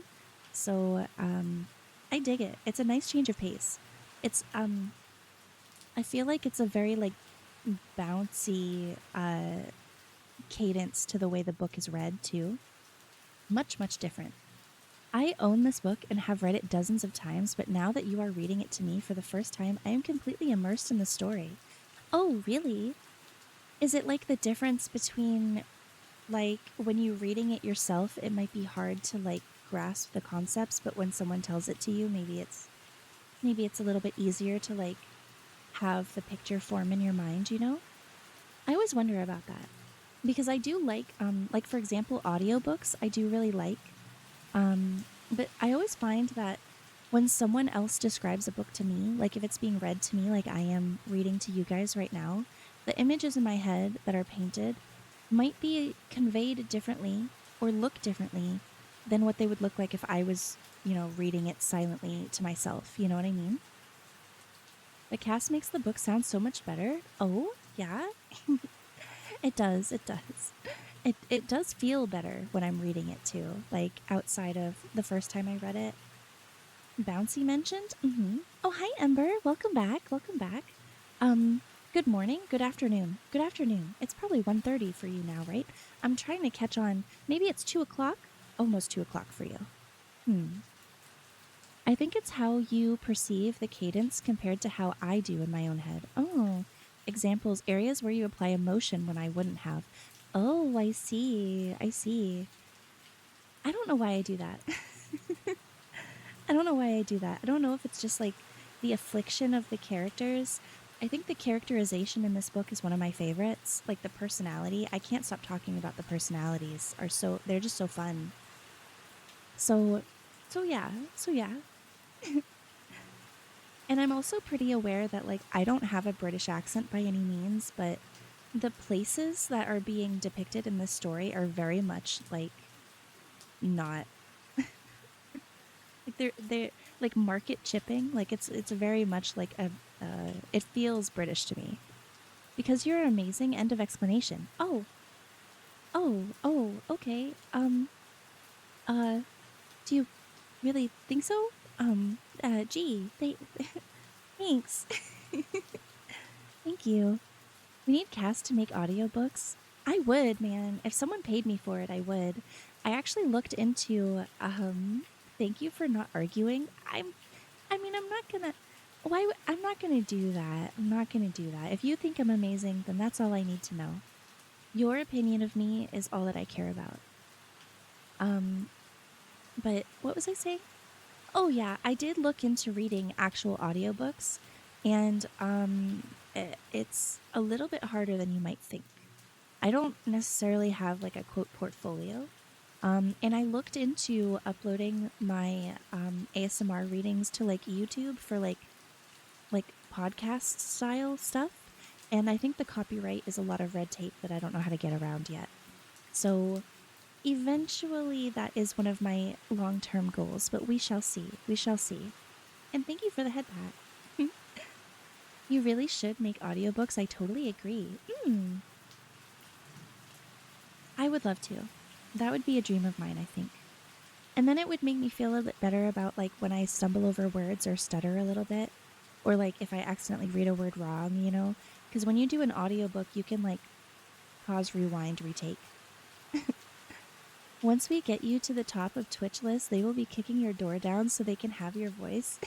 You think so? I mean, that plus goal is the first of many, you know?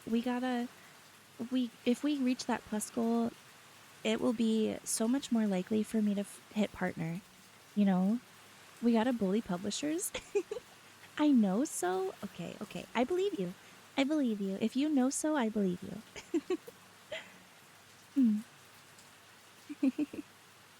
We can bully whoever it takes to get it done. You guys, you're so kind and generous to me. Seriously, thank you. Thank you.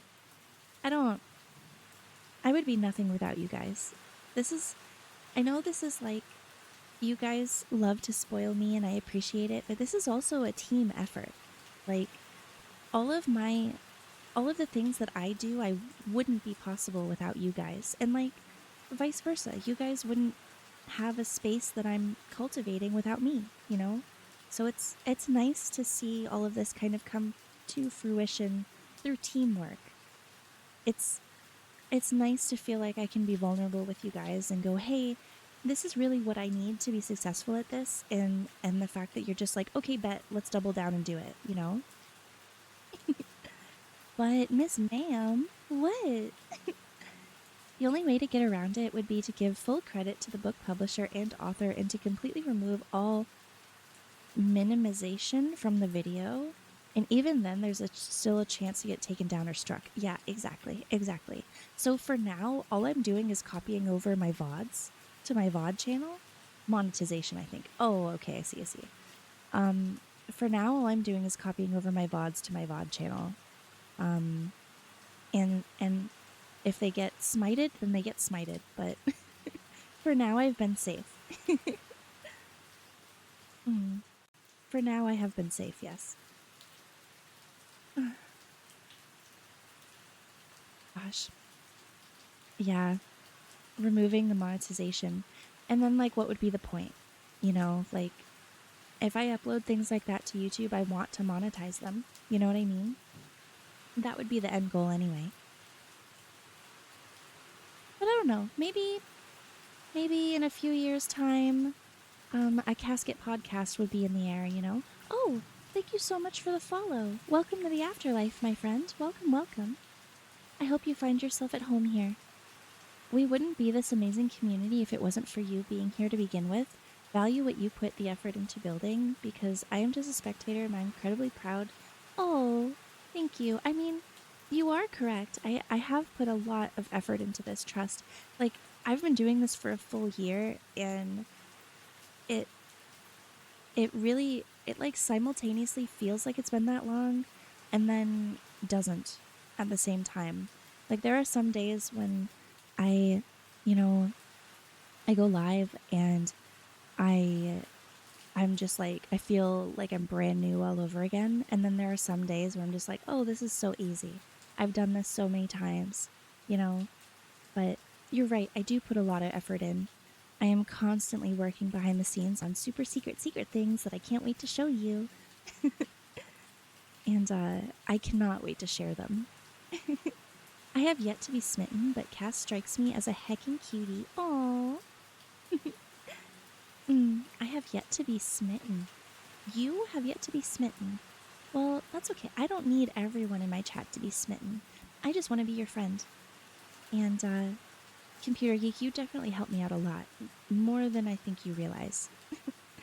All of your suggestions keep me thinking about things, you know?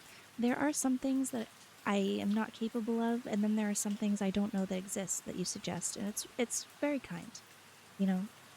Thank you for the heart. Seriously, thank you guys. I know. Yeah, it's me. I put in a lot of work, but also, like, if you guys weren't here talking to me and gassing me up and telling me I could do it, like, that's why I consider this teamwork, you know? I am always more than happy to help reason about things. And I appreciate that. No, seriously, thank you. Look at us going back and forth. No, thank you. No, thank you. No, really, thank you. I think we can both agree that we have mutual gratitude for each other. Gosh, you guys. A little bit longer, and then we will have to cut this. I will keep doing this back and forth until I die again if I have to, Missy. Thank you. Thank you. I love you so much. I love you so much. You're actually the best. Computer Geek is the best, for real. Also, Cherry, what are you doing? It's so late. It's almost 1 a.m. No cast stream forever. What are you doing here, Pookie? I basically just pointed you to the tools. It's helpful, though. The tools are helpful. I think you may be lying to yourself about something. Oh, King. My goodness. You're growing pretty fast, you know. I've been here 3 months, and I was number 1,000. That's over 100 people a month. You're right. Oh my god, you were number 1,000, weren't you? Oh my god. You're right. Over 100 people a month is insane. I can't sleep because the fireworks. I've been here though. Oh yeah, the fireworks. See, and that's a big reason why I wanted to go live tonight. I knew there would be at least a small portion of the community that didn't want to be around the fireworks tonight, you know? Yeah, that's why. Oh, Vex is still here. Color me surprised. Good way to keep track. Yeah, definitely. Pretty please stream forever. Well, if you guys keep supporting me and loving me, I don't know if I can stream like forever, but I will be streaming as often as I possibly can for as long as I can. I am definitely not going anywhere. What are you doing here? Vex has been in and out of my streams, both of them, all day today. I will do what it takes. I will keep being here for you. No cast stream forever right now. Oh, but I have to sleep. But I'm sleepy. But I have to sleep. And I'm gonna go live in the morning. Interesting, Cass. Thank you. He's also been bullying me and been being really rude. Sleep on stream? No, silly gooses. I can't do that. I can't do that. No, I'm gonna sleep, but don't worry. I will be live again in the morning. I will be live again in the morning. Me when I cry? I can't wait until I get your ass, Vex. Yeah, I'll be live again in the morning. 9:30 a.m. EST. We're going to be going live with some art. Oh, so you too? Nah, we must stop this. We are too cute. I know. He's been like teasing me, being like, ooh, I'll talk to you on Discord, but don't add me as a friend. I don't play that game, sir. We is no geeses. We is ghostes. Oh, okay, you're right. Silly ghosts. We have to workshop that. Because silly goose has been in my vernacular for so long.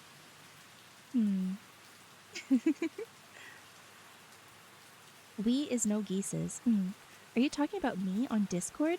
No, silly. Not you, silly. Not you. Cass, I could just kiss your forehead. You could kiss my forehead? Please do it. Oh, thank goodness. No, not you. Not you, silly. You have been perfectly fine. I was worried I upset you. No, not at all. Me and Cherry are talking about our friend Vex here in chat. Wait, is Cherry taller than Cass? No. Nope. Not at all.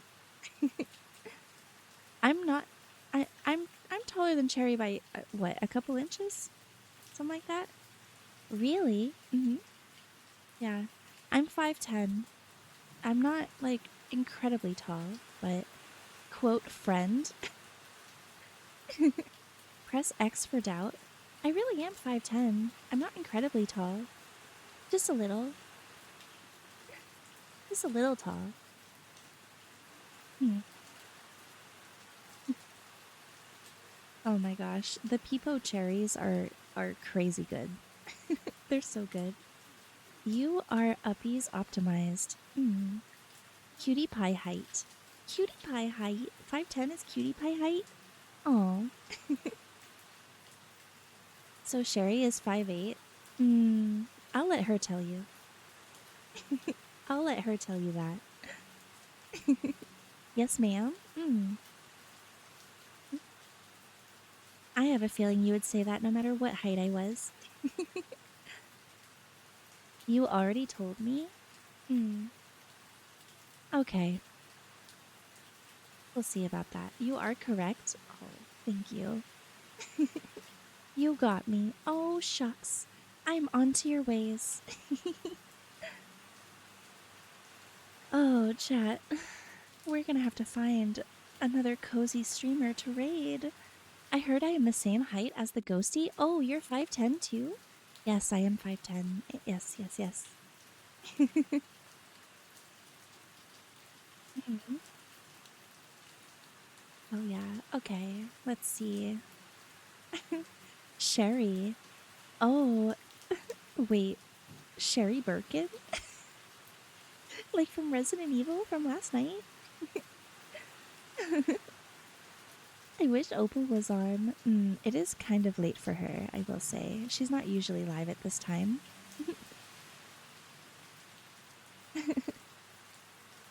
There, little one. Wow, so you'll be nice to Cherry, but you'll be mean to me. Okay, I see how it is. I see how it is. Let's see. Let's see if we can't find someone to raid. She was on earlier playing Bioshock today. It was a blast. I was actually lurking in her stream. I was.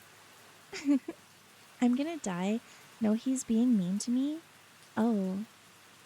I have a raid suggestion? Tough shit. You've been mean to me all day. I'm not listening to your suggestion. You can wait at the back of the line. Thanks.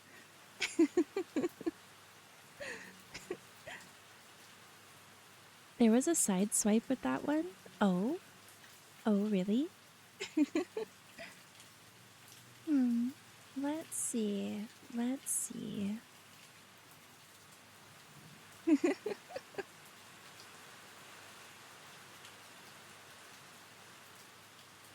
Let's see.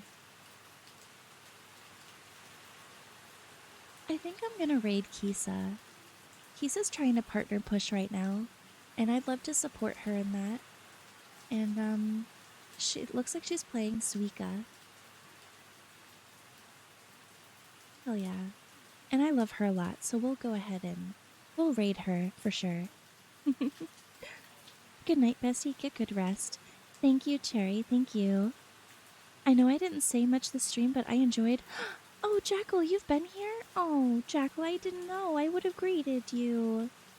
Thank you for lurking with me, Pookie. Much appreciated. I hope you had a good day today. I missed you today. I missed you in my earlier stream. I hope that you were well. Yes, ma'am. Thank you. Thank you. Absolutely. Thank you. Thank you. I know. I was working. That's okay. I know you usually get off late. Good night, everyone. Yes, yes. Everyone, please, please rest well. Here are my raid commands for you guys, okay? Remember, we're going to be reading bright and early tomorrow. This one is for my subscribers. If you are subscribed, please copy and paste this over into the next chat. And if you are not, that's okay. This one is for all of my followers, alright? So, you guys, good night. Thanks for stream. Of course, of course. I had such a lovely time hanging out with you guys. Reading Howl's Moving Castle was so much fun. We will be picking up the book again next Saturday at 9:30 p.m. EST, and we're leaving off at the end of chapter 10, so we'll be starting chapter 11 next Saturday, okay? So if anyone wants to read along or miss the stream or wants a chance to watch the VOD later, it will be up for you. Thank you so much for another beautiful stream. You're welcome. Cass's Moving Castle when? I have no idea. Good night, Cass. Good night, you guys. Good night, you guys. Please rest well. Like I said, I'm gonna send you guys to Kisa. Show her some love. If you guys haven't followed her yet, please follow her when we get there, okay? Love you guys so, so much. Please rest well. Stay hydrated. And I'll see you guys tomorrow morning, okay? We will wake up together and drink some coffee. See you at 9:30 a.m. EST. Please rest well, okay? Good night. Good night, good night.